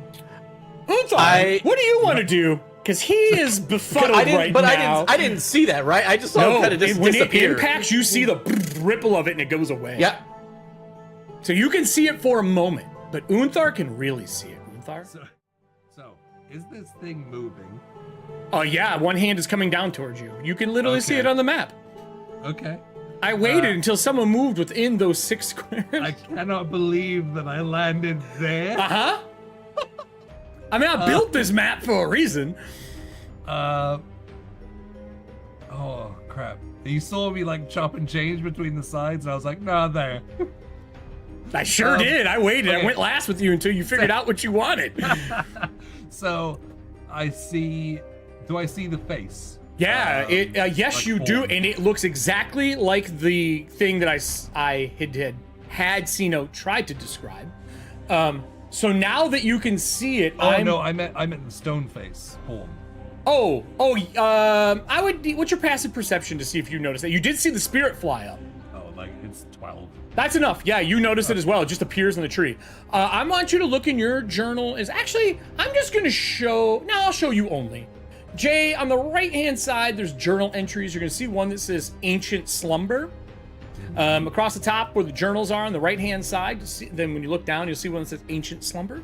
If you click that and open it, that is the spectral version that you see, and it's only like up to its chest.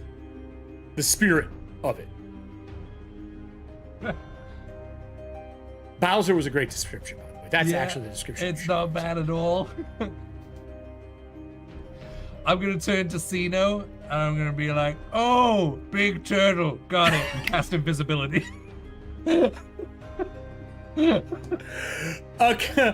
I get initiative for you on your visibility just to see if I can grab you first? We're not going to combat rounds. I just want to know if you're fast enough to outcast me. That is a 16 for initiative. Are you comfortable with that? Do you have any luck left? Do you want I to don't. spend? You want to reach into your pocket and pull some soil? I'll give you a luck for a doom. For two doom, I'll give you 2 soil, or I'll give you 2 luck.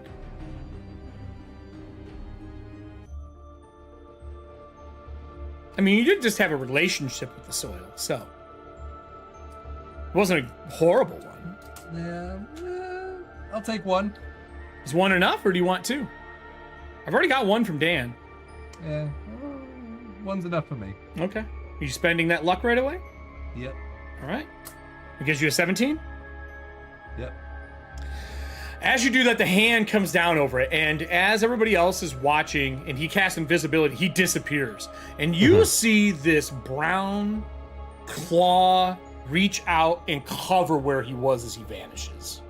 Out of nowhere. And it slowly, you see it. Okay. And it slowly materializes up to like halfway up the arm as it grabs the area and picks up, and he's gone. Now, I'd like to tell you if you did or didn't make it, but I don't want them to know. Immediately, explosive bolt directly to the thing I see, this giant skeleton arm. The arm? Okay. Give me a roll to hit. Yeah. It's skeletal with that, almost that husk layer of leather and fur on it. And I'll go around the table and see what everybody else wants to do, so definitely be prepared. Nat 1.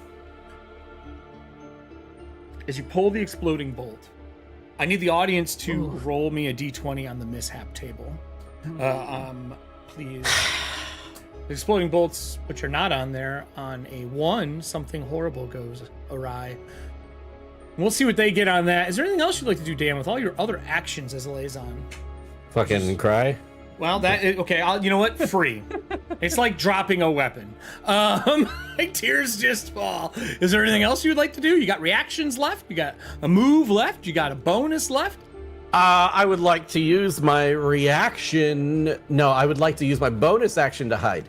Okay. Or try to, like behind one of these pillars. Give me that roll and I'll write it down. Okay. All right. And we'll see what this 1d20 gets us. I see someone rolled in chat. Oh, God, I'm doing so terrible. 2. 13. You're lucky. You are lucky. 2. And what did you get, a 19 for stealth? 13 stealth. 13 stealth. I'm not doing that great. All right. As you dive behind 6. for cover, and the bolt goes off and explodes, it hits the plate and the mechanism below, but it falls through into the floor below and misses, blowing up the contraption that you were trying to disable. With that, I'm gonna ask Gata, who's been the only person like closing the sarcophagi, making this place a place of rest, what Gata would like to do when she sees the hand appear, and all of a sudden, your buddy is gone. This is the second time he's disappeared on you. I know. We did not talk about this either. and- There was no planning behind the scenes for this. Nope.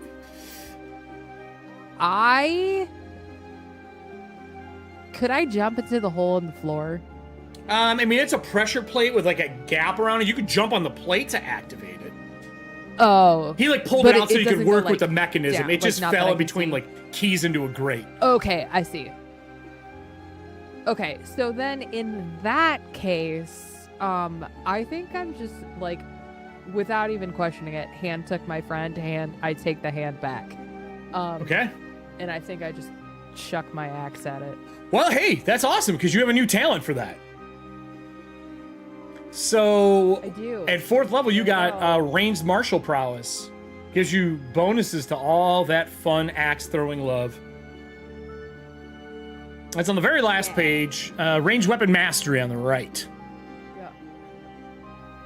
Yep. And it would be for you Cool. 5, 10 feet. You don't get disadvantage, so there's no disadvantage for the throw either. You should probably tell people what it does. Okay, sweet. Oh yeah, I'll tell you what it does. Here's what ranged weapon mastery does. It's very cool. Not me, Gata, has mastered the art of wielding ranged weapons. I'm not allowed to touch knives. You gain the following benefits. This is an axe. though. 1, you don't have disadvantage on ranged weapon attack rolls made at long range, which is what I'm doing right now. 2, you don't have disadvantage on ranged weapon attacks rolls when, oh my god, made while a hostile creature is within 5 feet of you. Okay. And 3, your ranged weapon attacks ignores half and 3/4 cover. That's all Very good. pretty good. Can I roll my attack? But what did you with get? my Yeah, I plus say, 5 what did you attack get? bonus? Oh, I hadn't rolled it yet. I was Yeah, waiting roll for away. permission. Roll away. No, absolutely. That- You're taking this action. I'm not telling you what to do. That's not so good. It's a 10. That's pretty That's pretty not bad. amazing. I don't even, do you have 3 luck That's at this pretty point? bad.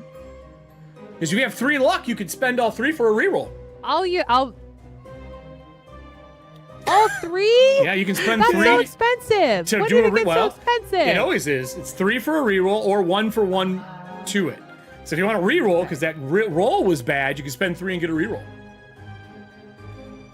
But that is a gotta Nah, choice, I'm not just a gonna gem. take the bad hit. All right, as you throw it, it hits one of the bones and bounces off. Are you gonna call back to you as a bonus? Okay. Can I catch it though? Yeah. And guess I'll call what? it back. You have multi-attack now. Would you like to do it again? Yes, I would. Shabba. Throw, bounces in the air. It. Oh, that's his 12. Can we just? We all What? know. We all get that her name is Gata, right? And it's she's Gata. throwing her axe and calling it back. She's God of War, right? I mean, Yeah. This is God of War. have you not noticed that she calls herself God all the time in this? She shortens a short name all the time. This is God of War. So, what does your axe look like when it Gotta work. teleports to you? Except I don't have a.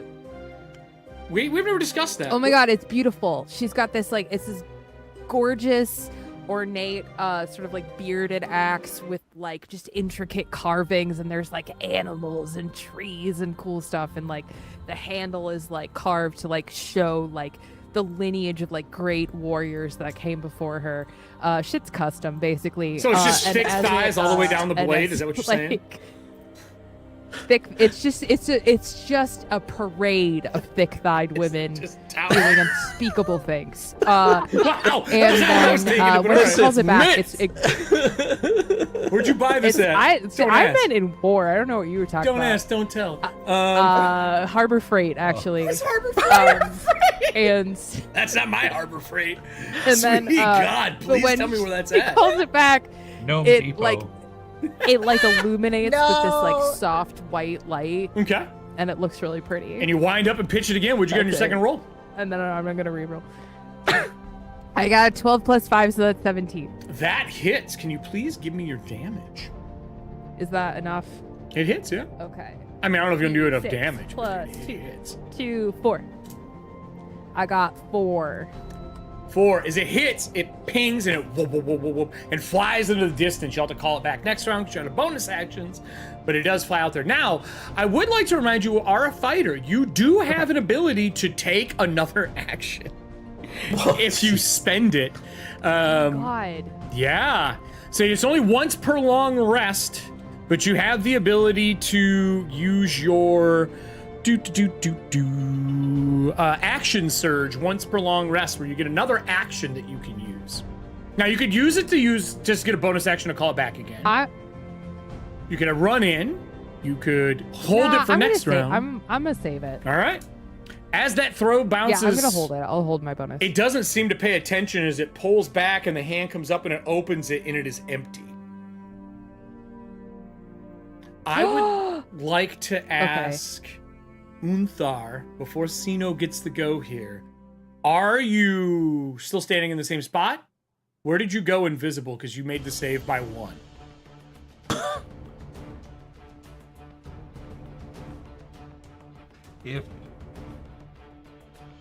I think if I had enough time, I Sure. would cast and just dive, so maybe 5 feet. Yeah, you still have movement.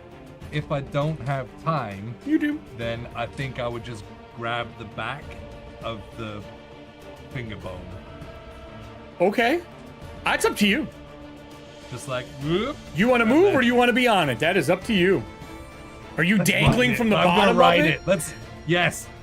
So I'm a you're wizard. I dangling shouldn't from be the bottom doing of these it. things. Can I get a perception check from you now that you are about 20 foot in the air? What's your passive? 12. 12? Behind you, inside the skull at the top of the tree, you see a bunch of the bone in the tree woven around your companion that you are looking for. He is not a skull on the tree. It is a full version of him at the top of the tree, but he is like He's just spectral tied looking. up. He looks like a spirit. Do I see a body anywhere? Not with a 12, you don't. It may be here. Sino, Everyone is freaking out. There's a hand that dove out of nowhere. Everyone is wanting to know what in the hell is going on. This creature looks like the thing from that Doomsayer cult that you know about. A shrunken head appeared on the tree of the elf as the spirit was sucked away. But for you, besides that hand being there, it looks like the other version of it, where it's just a lit ossuary, like a cathedral. But I see the hand, and it's just almost one the hand. same way as if that one creature that we saw when we were entering, kind of like coming Yeah, out it's of like the that depths. skin wrapped around it. So here, I will put it back to what it was before, which is this one.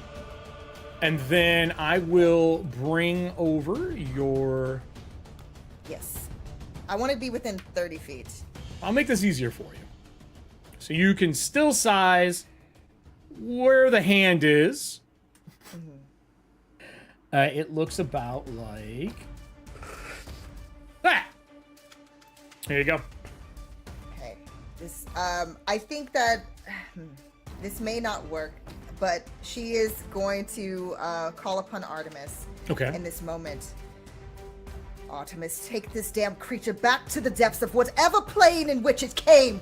And as she says that, the moon crescent on her belt glows bright, and her eyes seem to glow almost as bright as the moon. And she's trying to destroy the profane. I almost forgot you could do that. Can you I think that's a roll. Ah! I'm pretty Yes, it is. sure it's a roll. Yes, Let me scroll up the cleric here. This is how you end this scene. Doing cleric things. Hell yeah. Destroy the profane. Yeah, And it's the as new she turn does undead. that, she's pointing Can I her give all my scythe. luck points? I do have two. I have two of my luck points. I don't know if I could use that in any I mean, you way. could add +1/+1 to the roll. I would be okay with that because it's technically an attack roll. Let's see here. Profane. Where are you at? Channel divinity to destroy the profane. You cast. I don't know if you roll. It doesn't say that I do. It says that if the fiend or undead fails the save. I have a against- save. Yes. So I think. All it's right, you dear that metal rolls. die of glory. I don't feel good about this. I'm spending a doom point. That gives me a bonus. I rolled a 6 for the first one. I rolled a 7 for the second one. What does it look like when you destroy spirits? Okay, so in this Let's go. moment, when she says that, and it kind of starts out small when she first says like autumn, and then all of a sudden all you hear, back from whence it came, when she stretches out her scythe. In that moment, it's almost as if her like beams shoot out from her body through her eyes. And what her companions would see is almost as if that light shapes into Artemis herself Oh. and releases a ginormous arrow. So it basically looms over this hand that's coming forth. And it's Artemis in her grace and glory that releases this arrow onto this thing in this bright beam of light that is blinding to the entire room. And yes, that is what happens. So the one from everyone behind, you can see as Artemis kind of draws the bow behind her and lets go of the arrow, as it strikes this thing and there is an explosion of moonlight. In the center of it is a man in steel armor as the arrow hits him. You can see color kind of come back to him. His long black hair kind of falls out. He is probably over 6 foot. He does not have his helm on, but it is the original part of the Valiant crew. For those who are wondering what this is, if you look at the cover of the playtest material, the man of war that's on the cover is actually the Valiant 5th member. As the banner falls from his hand and hits the ground, this black banner with the symbol of the Valiant 4 on it. The Valiant 5. He slumps and slides down the tree and is kind of hooked in the center of it. As the entire room goes dark, there is a roar outside. It is loud. You can hear stone crushing. You can hear distant screams from days away traveling on the wind. As parts of the canyon begin to cave, as something is moving outside. As the camera pans back, I'm going to show the audience now as the top of the cathedral gets pulled off of the ossuary. As everybody can now see the creature, which I haven't shown everybody yet, I don't think. You should have a little thing that popped up for everybody to see. Let me edit it here. For this creature, I'm going to delete everyone's inventory and then reshare it to everybody. As this claw pulls the top off, I want to know what the group is doing. I'm giving everybody one action. Go ahead. You had your finger raised first. What happens to me? You fall the 10 foot down to the ground. Oh, 10 foot? Okay. Yeah, I didn't get you that high off. You have 5, you're 20 foot up. You're 5 foot, so 15 foot. I guess you would take a d6 of damage for 4 points. Yeah, I'll take that. What do you want to do since we're starting with you?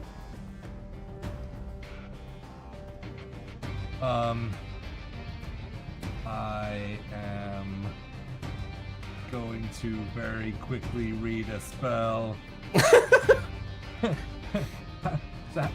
This thing is like gigantic. Its hand is the top of the cathedral. Okay. All right, we'll leave that spell alone then. Firebolt!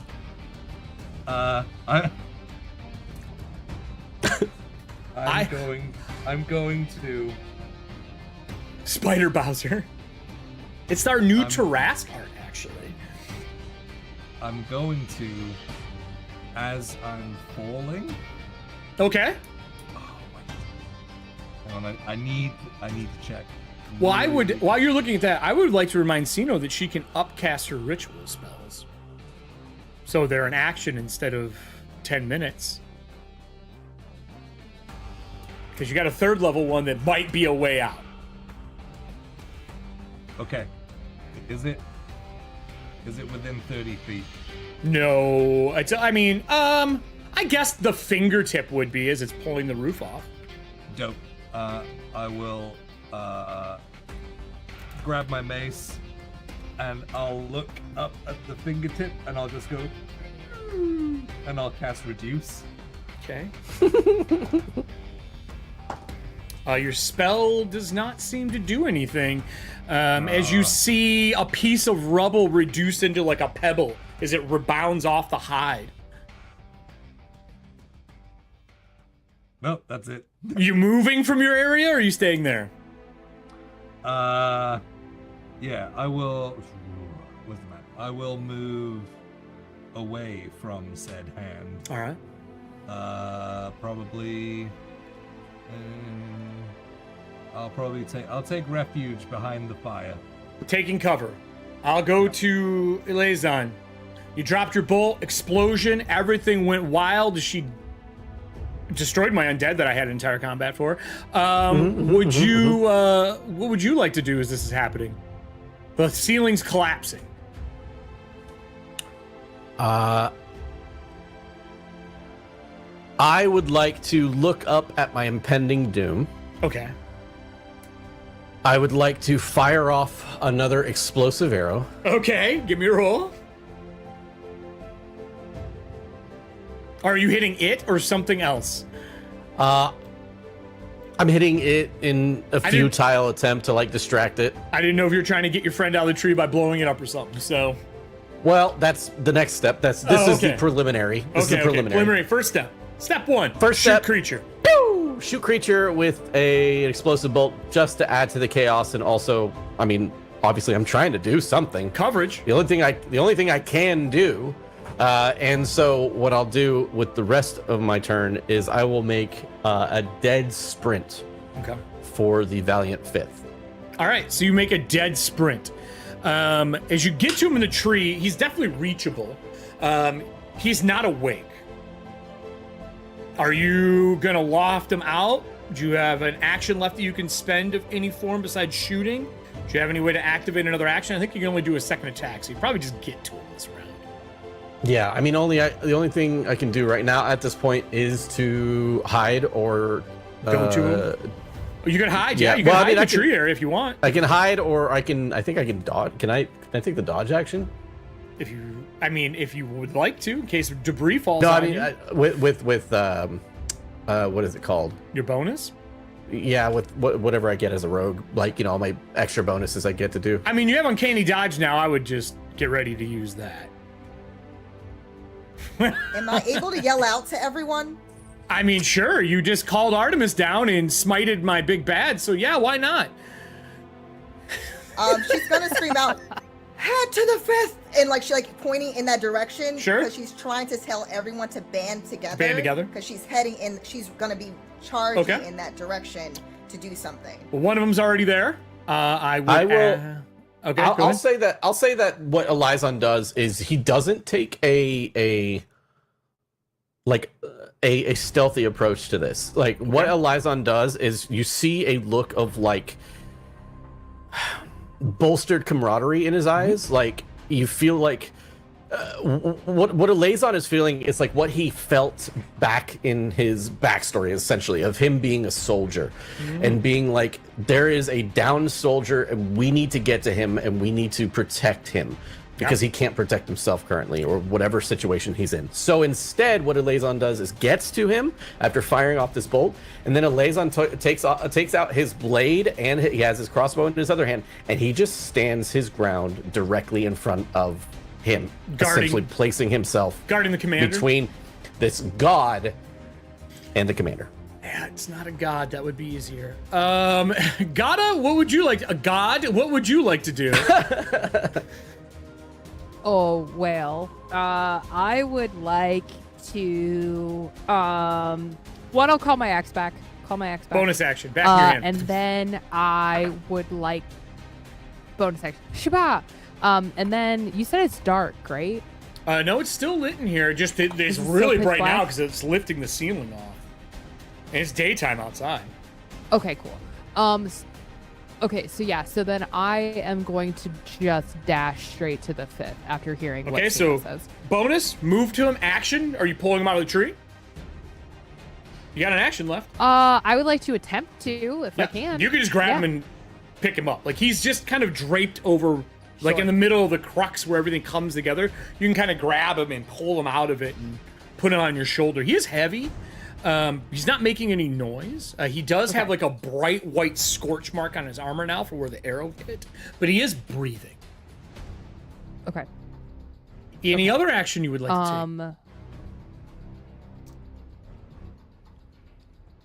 Or are you The just standing your ceiling is ground next to crumbling, Elazon? and Or I you can guys see just daylight forming for up? where I am. Yeah, you can see daylight above you, and you can see the little crack at the door. Yeah, at the other I think. side.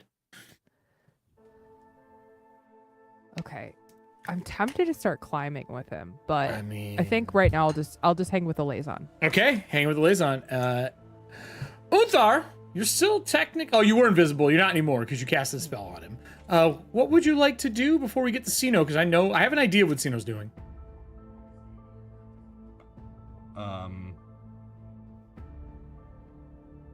Are you running to the tree as well? Yes. I would like to remind you still have soil.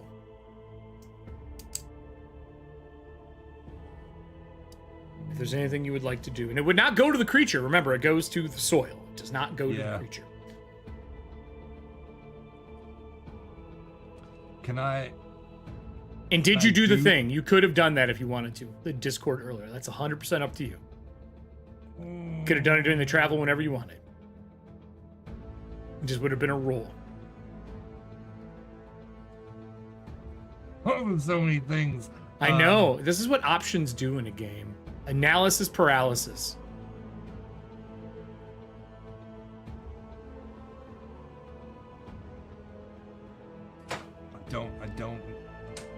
I need a Frank House Dilemma button I can just pop on the screen. I have the art. I have the shirts. Yeah, okay. Yeah. I will attempt to... If you Backtrack physically and do did it, your it's thing. craft. If you did it with your mind, it is a intelligence roll.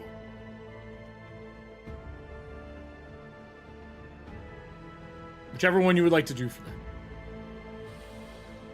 Just straight intelligence? Yep, int roll. Or if you want to do a craft roll, you can do craft. That's up to you, whatever you're better at. I think crafting's probably better. I'm only good at smithing and mining. Doesn't matter. Any craft roll. Does not matter. Okay, so that would be, what, Dex and... or... Int. Okay. But if I'm using crafting... Oh, then yes, it would be dexterity for that, correct. Okay. It's Does that your work tools. out? Yeah, okay. Yeah. I'll do crafting then. All right, what'd you get? Natural 20. When you finish forging this, do you take your bandage off during this scene? I do. Okay. Before I ask this, I'm going to ask Sino if she runs to the front before I ask you a question, Jay, because the timing is important, and I don't want to short Sino her ability to possibly save everybody. Since you rolled a natural 20. Yes, I was technically running, like, as I scream that, I'm running, but also too, like, she's loudly speaking in tongues that you guys probably wouldn't understand unless you are familiar with the ancient languages that basically those who are served Artemis would speak. And she's basically in that moment, she's upcasting one of her ritual spells. Now, normally, so it would normally take 10 minutes. This would take a minute, but the way this is collapsing, it's going to take it about that amount of time to get in here. Yes. Are you casting what I think you're casting? Yes. Okay. All right. I will describe it whenever. Yeah. If So I'm it's a able to 1 do minute it. 1 minute cast instead of 10. So you start Yes. casting and weaving this together as the ceiling is collapsing. Jay, this is a real one-on-one moment for you, buddy. The natural 20 means that you now have access to my entire Doom pool for soil. I have 7 points. What would you like to make with 7 points of soil since you have recrafted your eye when you guys are traveling and put it back in? It glows this purplish hue underneath. I told you can make kind of whatever you want with this. Is there anything you would like to make with 7 points of doom? I'm so far away. I mean, sky's the limit, buddy. You know how soil works.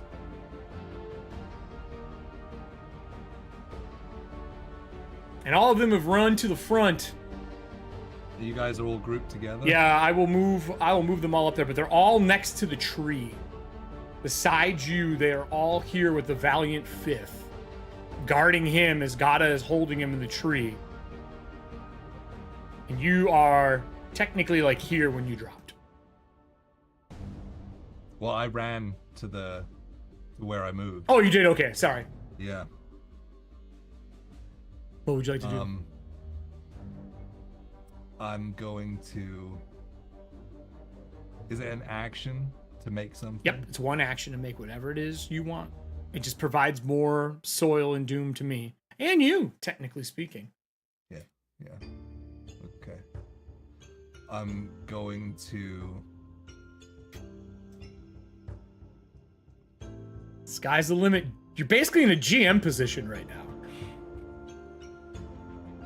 Yeah.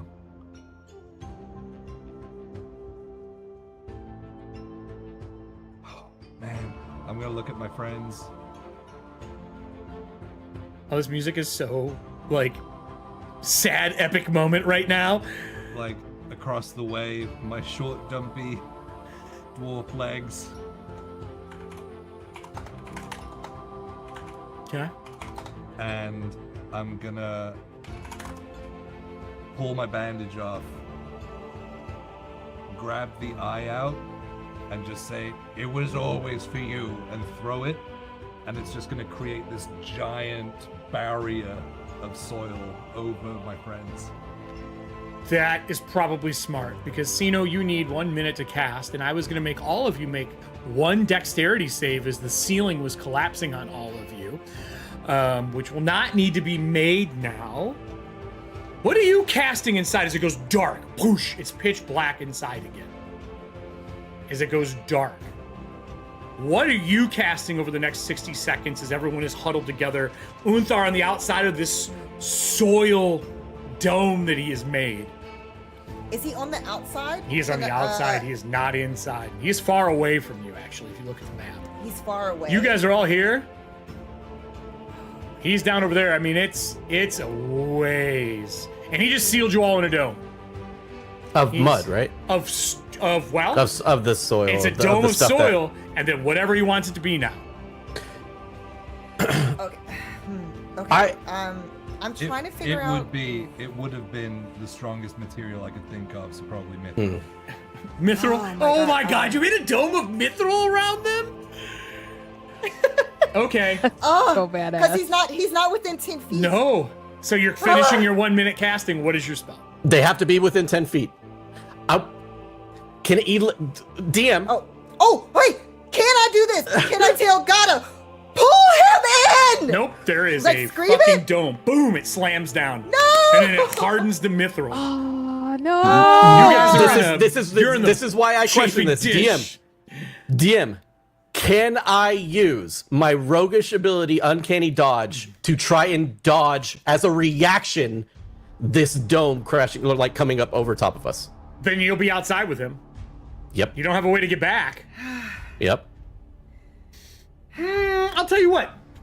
Give me a dexterity save. I will allow it if you make the save. I'll say, what's your spell DC? What is your spell DCs right now, Unthar?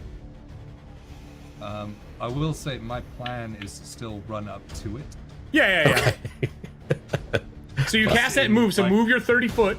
Yeah. So my You can get right to it, actually. My plan is to get close to it and either get picked up in whatever's happening, or I'm just gonna defend it. Okay. Well, you 30 foot for you is like here as the dome is slanting down. So you're like 5 foot out. I'll tell you what, Elazon. I am 100% willing to have you give me a dex to grab him. And Gata, technically speaking, you can use your action surge to get an extra action, which means you could walk out, grab them, and walk back in as a group. My spell save is a 14. 14? Thank you. So first it's going to be Elazon. What'd you get on your dexterity save? Did you beat a 14? 24. Yay! All right, so he walks out, grabs him, and starts jumping backwards. Gata, can I think athletics to catch them and pull them in before this thing slams down? I was really hoping to trap one of our people outside, have one death during the show. I know, I was like, Well, no! I honestly, if it came down to it, because like my goal wasn't necessarily to try and grab him and bring him back in, because you essentially said you want to get as close as you can. Right. And so I think my goal was just to be like, I can't just let him die alone. I mean, you could have. No. Elazon couldn't. Could I use my chainmail? Oh. Like, could my chainmail? Yes, you grab 'em? 100% can use your chains. What is that? I good. forgot you had that. What do they do? What do they look like on your chain shirt? I forgot you had it.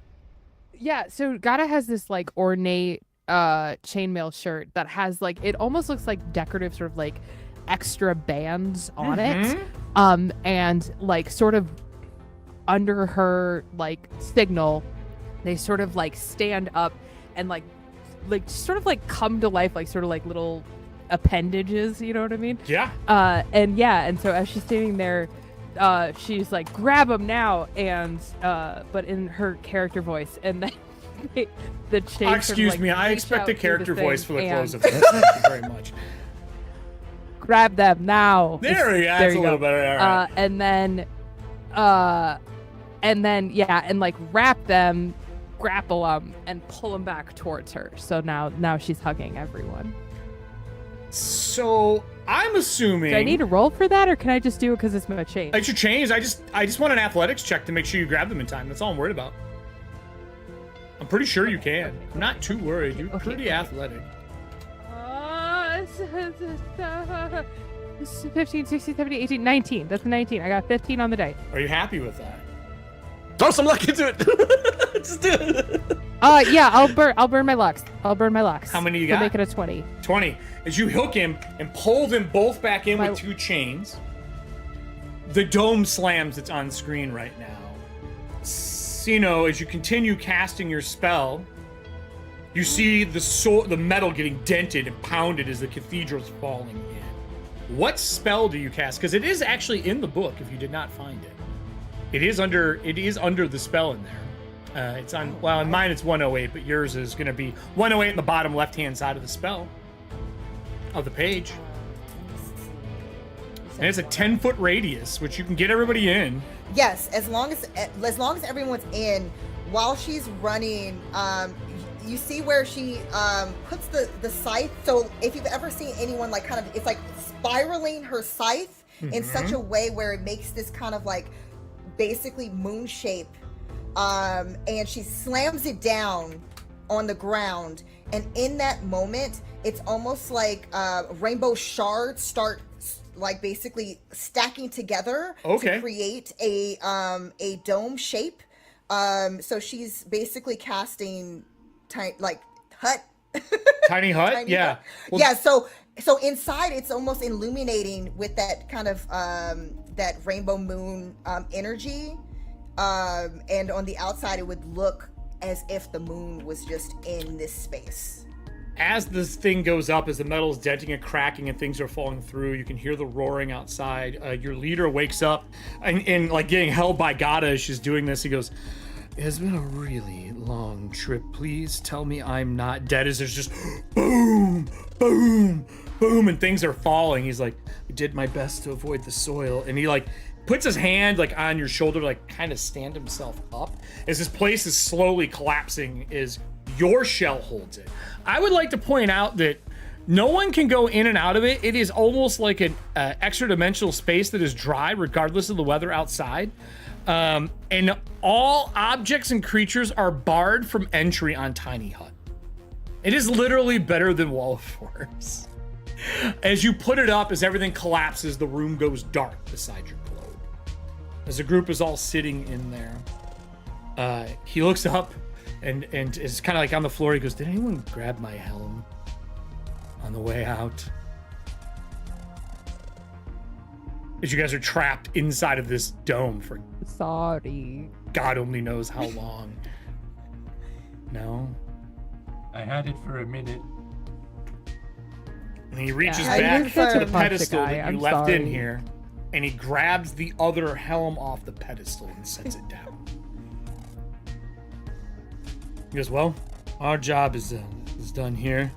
And he grabs the helmet and he puts on that Tarask skull helm inside with you all. And I'm gonna cut our show there. What? Oh my god! As he starts to transform inside of the dome with you. With that said, I have a little surprise for the cast. So remember how we mentioned After Dark? If you guys have the screen pulled up, I'd like to say I made an After Dark logo for the show. And there is now an After Dark logo on the show. And it's even got the old VHS aesthetic on it because it only seems right for it as it flickers through. That's appropriate. So I had some questions that happened before the show. I want to just take like 10 minutes here and chat with everybody. First off, thank you for joining us, everybody. This has been our first series of the Valiant 4, and now the Valiant 5th has been found. I can tell you at Gen Con, you're going to see a Ranger and a Druid as well come out, which is super cool. Same rules, same thing. But my first question I have for everybody is like, why is Doompool being used so differently during the show? Look, it's very simple. You gave me a mechanic in a game that lets me get bonuses, and I needed to find ways to make it work for roleplay as well. It's just a fun mechanic system that I wanted to be able to use for more things. That's why soil worked the way it did. But Jay knew almost all of this after he got the soil eye. He found out, he's like, all right, Jay, here you go. Here's all the stuff you need to know. And someone asked me, why did I pick a Tarrasque? And my answer to you is, why the hell would I not pick a Tarrasque? That's fair. Is there any questions from the cast at all? Any answers they want? Because we may come back for this if the audience loves it enough and enough people watch it and like it. Does the cast have any questions about the story or anything that wasn't answered? Don't love a cliffhanger. Sorry. Wouldn't this be a monster hanger? The ending was wild. I thought you guys would be fighting that spirit, and I intended to cut it there. Yep. That was my plan. So was he a bad man or a good man? Yeah, that's what I want to know. Was it a bad man or a good man? I don't know. He's always been good, as far as you know. Oh. I feel like we're about to have a kaiju fight on our hands. Yeah, a little bit. I didn't say that. Yeah. I don't even know what to say right now. Yeah, it's one of those things Shook that just leaves you shook. shook, right? So, Yeah, I'm shook it. so the rules for Tales of the Valiant, pretty simple to defy. Easy to grok for everybody, like pretty easy to grasp. Oh, yeah. Does it feel Yeah, a little yeah. bit more heroic? Because our goal making this is like all the heroes feel a little bit more on the heroic scale than normal. Like 5e wizards are already like feel powerful. Yeah. Like, the battle mage in this was like nuts. It was Yeah. Yeah, you had a shield the entire time you were casting spells here. As soon as you started, there was a fire shield on you the entire time. and I had shield prepared as well. So Yeah. I doubled that up. Yup, you can make a tank stacking wizard rolls. Yeah. easily. Mage armor, shield, and your spell ward. Or you can get a wizard that can wear armor too. Yeah. The rogue I've feel different for you than normal rogues? To the way they felt just like a little bit different was the luck point system was able to really, because rogues, I feel like they make a lot of rolls. Like I feel like they perceive and they interact and they do. move around and they stealth and they like make so many rolls. So like in combat, when rogues, attack or whatever, or will do whatever, and they're just building up that luck point pool, or even during like outside of combat and stuff like that, building up a luck point pool, the amount of points that I can throw into like my perceptions, my sleight of hands, my stealths and stuff like that are extremely beneficial. It just versus a normal D20 roll plus whatever. When you have cold-blooded once a turn too, so like we didn't even get. We did it once, but when someone hits 0 hit points, the ability to attack, like a rogue can really chain reaction attacks. Yeah. And I want to see what the social version looks like, because I know we're gonna make a social version of it as well. Which I want to know, how do I chain together all my social actions? Well, that'd be great. Like if you can move somebody up to like like somebody who's just like a friendly or something like that to like a well-intended like helper or something like that, and then like because you made this guy a helper, then the guy next to him starts feeling like, oh well, shit, if he's into it, then I'm into it, kind of thing. I think the most changed class for me out of all these, cleric and fighter actually have the most changes to them. Cleric for sure. For sure. War cleric Yeah. is insane. The features were Yeah. absolutely amazing because, everyone thinks of the cleric as like just being the healer sometimes, but the fact that it's like, no, you can actually do, some damage, and you really can have fun with that and have like a well-rounded cleric. That was really, really fun. And I you have a definitely climb enjoyed speed that. out of the gate Yeah, because the of climb grove. speed was amazing. And it's just visually, it's really fun because then you can describe just climbing up like it's nothing. It's way more Basically appealing. like a rogue, like how rogues can have their tools. You're basically like, yeah, hey, what's up, buddy? And any I'm of there with the lineages can take grove. So like you can have a dwarf that knows how to have a climb speed, Yeah, which is that's great. amazing. Fighter wise, Gata, first time we had, I think I was almost going to make you a weapon master, and I changed it because they told me it was a quick fighter. I was like, oh, okay, that's cool. And the fact that you can throw a weapon and call it back, I immediately had God of War in my head. I'm not going to lie. That is 100%. There was nothing more satisfying than throwing an axe in that game and have it come back. And then you started telling yourself guide. I'm like, I think she figured it out. I think she figured out that based it around God of War. Do you play a lot of 5e? Well, I just didn't have like an annoying 12-year-old. No, you didn't. That kid, I wanted to Spartan kick him off a cliff. Like, don't worry, you'll be fine, kid. You're immortal. Oh my god, yeah, you're fine. You got plot armor for days. It's fine. What was the question? You Sorry, I said got you distracted by how much I hate you the kid in usually God of don't War. play Anyway, fighters, right? Like, that's not something you normally play. I don't.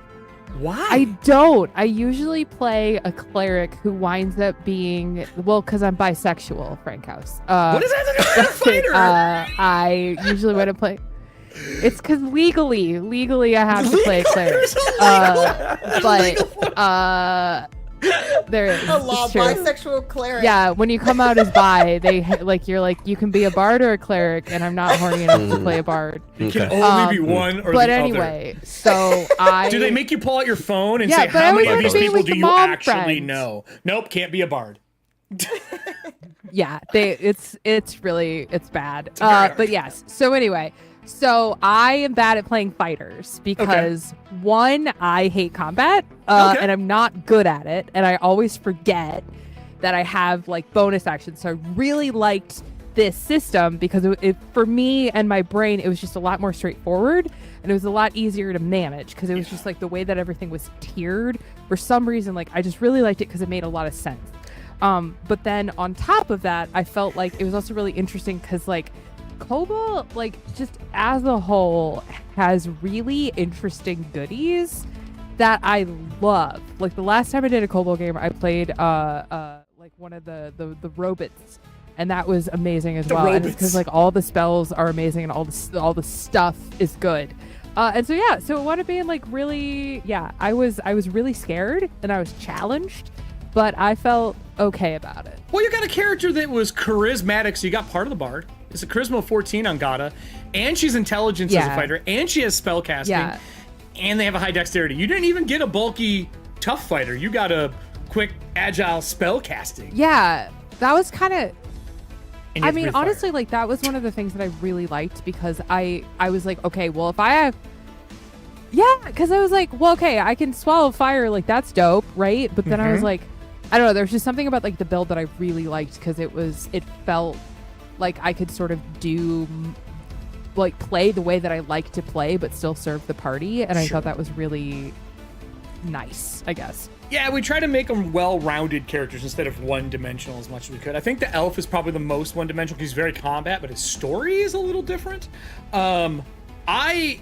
First off, I thought it was really fun having a cast that has never played with me and never had to deal with any form of dilemmas like in a game. Like I like to use soil and ask points. It was nice to have first reactions for so many people. I think Dan might have went through it once with me, but I like that the system gives the GM I thought it was great. Stuff. It was so much fun. Thank you. I had a blast. It was Cast really the Bride. fun. It was amazing. I just liked that we had a group that played well together. There was some you all in deciding if you needed to baptize the dwarf. I just had the gemstones from HBO stuck in my head of like baptizing him to get rid of the bad eye in his head. That's what I was envisioning the whole time. So for some clarity for me, That was really cool though. Yeah, like that was yeah. such a cool thing. Yeah, I saw you guys going at it, and I was like, well, I'm just going to sit over here and be quiet and let them go. Because that's the way it should be right now. And yes, there was a Tarrasque. Someone in the audience said, was there a Tarrasque? Yes, there was a Tarrasque. This is the new art for the Tarrasque. Or Bowser, as he was lovingly described. And I laughed because you all mentioned that beforehand. I was like, oh my lord, they're going to say it. Yes. So we didn't get into it in this, but we will, if we play this again, you'll learn a little more about this plane that is getting eaten. We'll get out of here. But what I can tell you is all of those skin pieces, they are actually trying to get rid of the soil and protect the area. So they wrap a person up and turn them into one of the creatures that are in the sarcophagi to fight off the soil that's here because it's encroaching. They don't want it here at all. So those things aren't demon husks, they're Tarrasque husks. When you get it, you get an advantage on all saves versus magic if it wraps you up. It wasn't a negative. It actually wasn't even going to hurt whoever it wrapped on. Oh. Get out of here. I wasn't going to do any damage You to still, anybody. you still have control over your thing, though? Yep, you just get armor. You get Tarrasque, you get carapace. What? Oh, weird. Yep. And I just wasn't going to tell anyone because I wanted it to feel like it was an encroaching bad thing. But Yeah. you get advantage on all your saves because it's a reflective hide. Once you get to here, you would be delivering it back to the spirit so it could grow itself again. All the bones are regenerative bones in the area, so all the things that died, they slowly keep regenerating, so they're eating that. And all the husks are looking for a way back to like rebuild the Tarrasque because it doesn't have its spirit in its body right now. And you guys blew the spirit up so they went back together and you reawakened the Plane Eater. Oops. Hey, this isn't a great plane of existence, because you would find out that this is a pocket area that is feeding off people who die, and they never go to wherever they're supposed to go. So you get delivered here as fertilizer, and it's an ever-living cycle. You never die, but it feeds the creatures that are here, that eat off of fear as an emotion. Because every one of those people are just doppelgangers. Okay. Every single one of them. And they feed and eat your memories. So that's what was going on in the city. We're going to get a little bit of information, but you guys collapsed the floor, left before I could capture anybody, fled for your lives, you know, like heroes would do. I was going to capture one of you and give you the doppelganger sheet. Wow. And just be like, play a You know, doppelganger. I'm surprised that didn't happen with Jay's character when he got like his skin removed. He only- I was like, oh man, he only failed one that's save. It not- wasn't my skin. It wasn't my Wasn't skin. his skin. I tried to tell you Right. and you didn't believe me. Yep. It wasn't his, and he only failed one save. If he would have failed the second save, he would have got another piece of clay. A third would have turned him into a full doppelganger. So if he was in there for more than the round that he was in here, there was a chance that he would have became a doppelganger. And I'd have been like, Jay, instead of these clay rules, here's a doppelganger. You can summon 8 of them at any given time. Oh my goodness. But I didn't get to that because he blew up the barrel. I like letting Insane. I love letting players play monsters and play weird things because you don't get to do it as a player. Yeah. And so instead, I just gave him a Doom pool. Which, Jay, I guess Yep. you could probably tell him about that if you want. Unless you want to keep it secret. That's up to you. If we play again and you want to keep that secret, it goes with you if you want. Yeah, well, you saw, like, we had access to the same Doom pool, like, Yeah. soil. He So spends could it, I use lose as it. well. Yeah, but if So- like I had to keep the soil at least one Doom point because if it was out, the eye goes. Oh, So- I should explain that part, I guess, probably. When you cast a spell magic, it hit the eye. The eye, if you were ever to use it, maximizes the spell. Oh. Yeah. So you blew up a eye, it maximized the spell and just dispelled all of the shit on him. Oh my goodness. Yep. Because I was like, oh, this is the best mistake that they could ever make right Yep. now. Yep. So But that's exactly what would happen when you have fear, feeding off Mm-hmm. of that fear of like something is infecting our friend. We Yep. must save him from Yep. this evil. Yep. And then you just baptize. you go fast. Like, we gotta do it now. Blow his eye out, drown him. I mean, cleanse him of his evil. Yeah, I mean, it gave me true sight as well. Yeah. Oh yeah, he had true sight. Oh man. And I could scry like 60 feet away. Like I could just control it and send it off. And this is also why he knew that Well, that not creature was scry, there. but like see through it. Yeah. So he knew where the skeletons yeah. were because they flew off there and all that kind of stuff. So he had reasons. They just seemed like he was working for it, which is No, it was great though because It's the all I fact that you handed had to him already for it. built that sense of uneasiness for the players, where we all just nope, Yep. something's wrong here. just a big old What's rope of going nope. on? 100%. A whole wall of nope. 100%. Well, closing us out for this, I'm going to ask everyone, because we didn't do this at the end of the shows. I obviously have the casting that goes through and says everything, but do any of you have new shows to close out our shows that you want to pimp, or anything going on besides we're all going to be at Gen Con? Gen Con. Yeah. But I'll go left to right here. Sino, do you got I have anything? a. Oh, sorry. Go ahead, God. If No, you're ready, I wanna- God. I wanna pass God, it if to you are God. ready, God. No, it's God okay. of War. No, God, go. No, it's you, God. Go. Please do. Okay, very quickly, running down the list. 1, you can catch me doing monthly games with Hero Forge. 2, you can catch me at D3 at Sea. 3, Gen Con. 4, I immediately panicked and forgot the 4th one, but there is one, so go follow me on social media and maybe you'll find where I am. Or not. I don't know. Good luck. They're already in there. And, Twitter, as long as you didn't look at 600 posts for the day. Right, I know. Sino.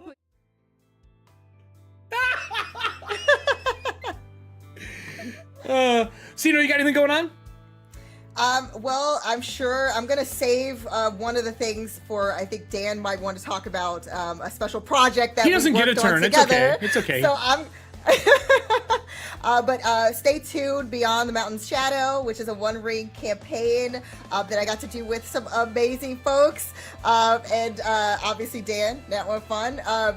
Again, he'll probably give even more details, but that's coming soon because I also too forgot the dates for all of those releases for those episodes. So stay tuned. It's going to be amazing. So much fun. So prepared. We had a blast playing elves and getting into elven shenanigans as one does. You can also catch me. We have our Leverage Los Angeles, Leverage the TTRPG. Our finale is happening next Wednesday. So if you guys want to tune in, 5 p.m. Pacific time, over on Open Circuit Studios, we have the epic finale. Things are going to go down. Pretty much probably as crazy, but just not as fantastical. A little bit more Different drama. Different drama. But if you're into heist-like things, I think you'll enjoy it. Otherwise, you can catch me on the Red Hair Inn for Ecrium Expeditions, our ongoing D&D campaign, and we have a Power Rangers TTRPG, Power Rangers Supernova over on the Initiative Order on every other opposite Tuesday over there. So yeah, again, follow me on the socials if you want to. You don't have to, but if you're feeling up to seeing what shenanigans I'm up to on a weekly basis, follow me at Uthaime Cosplay or Briana DeCosta on Twitter. That's not true. You need to follow all of them. That is not true. Don't listen to them. Don't listen. All of them. Dan, they are, well, Liaison, I'm using both names now. You apparently have something else going on. They made it sound like you have some big fiasco that you tucked away before we started filming today because you were cleaning your room. Hold on. Look at this. He's got pants on it. Look at this thing. Yeah. What is that, This Dan? is one of 3 pieces. One of 3. One of 3. What Dan Hold on. learned is that making Legos takes a lot of time, audience. Dan, what is that for? So yeah, before I do anything foolish and just drop that thing on camera live, yeah, that would be awful. That is for actually the One Ring thing that we were just talking about, the trilogy that we filmed, Beyond the Mountain's Shadow. You definitely need to check it out. If you had supported us on Crowdfunder before, you already have access to the first episode. But for everybody else, you can check out the first episode coming out next Monday, which I believe is Monday the 10th. And every subsequent Monday after that will be the next release. 3 episodes total. And currently, for every episode, as you can see with this build, before each episode, you'll see a speed build. Me kind of putting this whole thing together. So if you show up early, you get a little extra bonus content and such. But it was a great series. You got to go check it out. If you like Lord of the Rings, if you like elves, you're going to love that show. Other than that, I am hanging out on Hero Forge most of the time as a producer behind the scenes. Everything that Katie's on, I basically produce. But other than that, let's see, Hero Forge. I have a huge announcement that I'm still under NDA to talk about, but here in like, what, 2 weeks? Yeah, almost like 2 weeks exactly. I will have made the announcement. So follow me on I guess my big two, Twitter, and now Blue Sky. Twitter, I'm at That One Fun, and Blue Sky, you can follow me at my name, Dan Muñoz. So like danmunoz.bluesky, whatever. That's me. So look up Dan Muñoz on Blue Sky, look up That One Fun everywhere else on the internet, and especially YouTube. Keep an eye out for the upcoming Lord of the Rings show. Dan, there's a very important question before we go to Jay here. You built all those things in a speed build, right? Did you mute yourself so all the swearing is out of it? And frustration and stepping on Legos as well? Because I guarantee it happened once at least. That's a lot of stuff. I will say this is like nearly a 10,000 piece set, so it's like beyond ridiculous how many pieces there actually are. I think I'm on like hour 14, and it's right there. But anyways, I do live stream from time to time me actually building it. So if you catch me on live, like my Twitch channel, again, That One Fun, you'll find me doing foot pedaling a beat every time he swears. Yeah, exactly. Jay or Unthar, buddy, I know you got some streams going on. What you got for us to close us out here? Yeah, sorry, I was just marveling at all my friends' awesomeness. It's like, wow. But I got your eye in the background. Yeah, there it is. That's the old eye. That's the one I lost. Yeah, I mean, you can find me on all social media, Swole Initiative. I stream every Friday except this Friday because my parents are in town, so I'm hanging out with them. Yay! Yes. So every Friday on twitch.tv/Swole Initiative Network, I run my 5e homebrew campaign with a bunch of awesome people that make it very easy to look like a great DM. And other things. I'm also at D3 at Sea in the fall with Katie, so that's going to be super dope. And then we have a bunch of new things coming out on the network. Pirate Borg, One Ring, Call of Cthulhu, all these mini-series and things that are all kind of coming together as well. So keep an eye out. Awesome.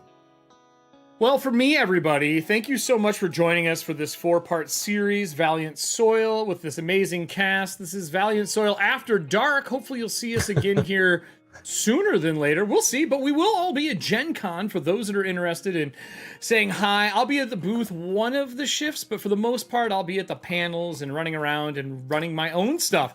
You can find me as Eric Frankhouse Presents everywhere as we finish up our D-Lance series this coming month, and my new show starting right after Gen Con, Corpse Talk, which is nothing but interviewing people and forcing them to die playing Morkborg. Because it just seems like something I would do, right? Thank you to everybody who has joined us. And I want to play our intro trailer one last time to close us out. But wave bye, everybody. Bye, everybody. Bye, guys. If you're watching this on YouTube, I think it's this side. You're probably going to find a video here. It's probably going to be one of the other things. Actually, if you're already watching this, it'll probably be an AMA because you've already watched all the Valiant Soil. And on this side is a bell. Click it. We're going to be doing more on YouTube as we continue. So we get to produce in higher quality over here, which is fantastic. All their stuff will be linked down below if you want to follow any of these amazing people. And let's go one more time for the banging song that we got from White Bat. And we will close out episode 4, Ancient Slumber. Bye, everybody.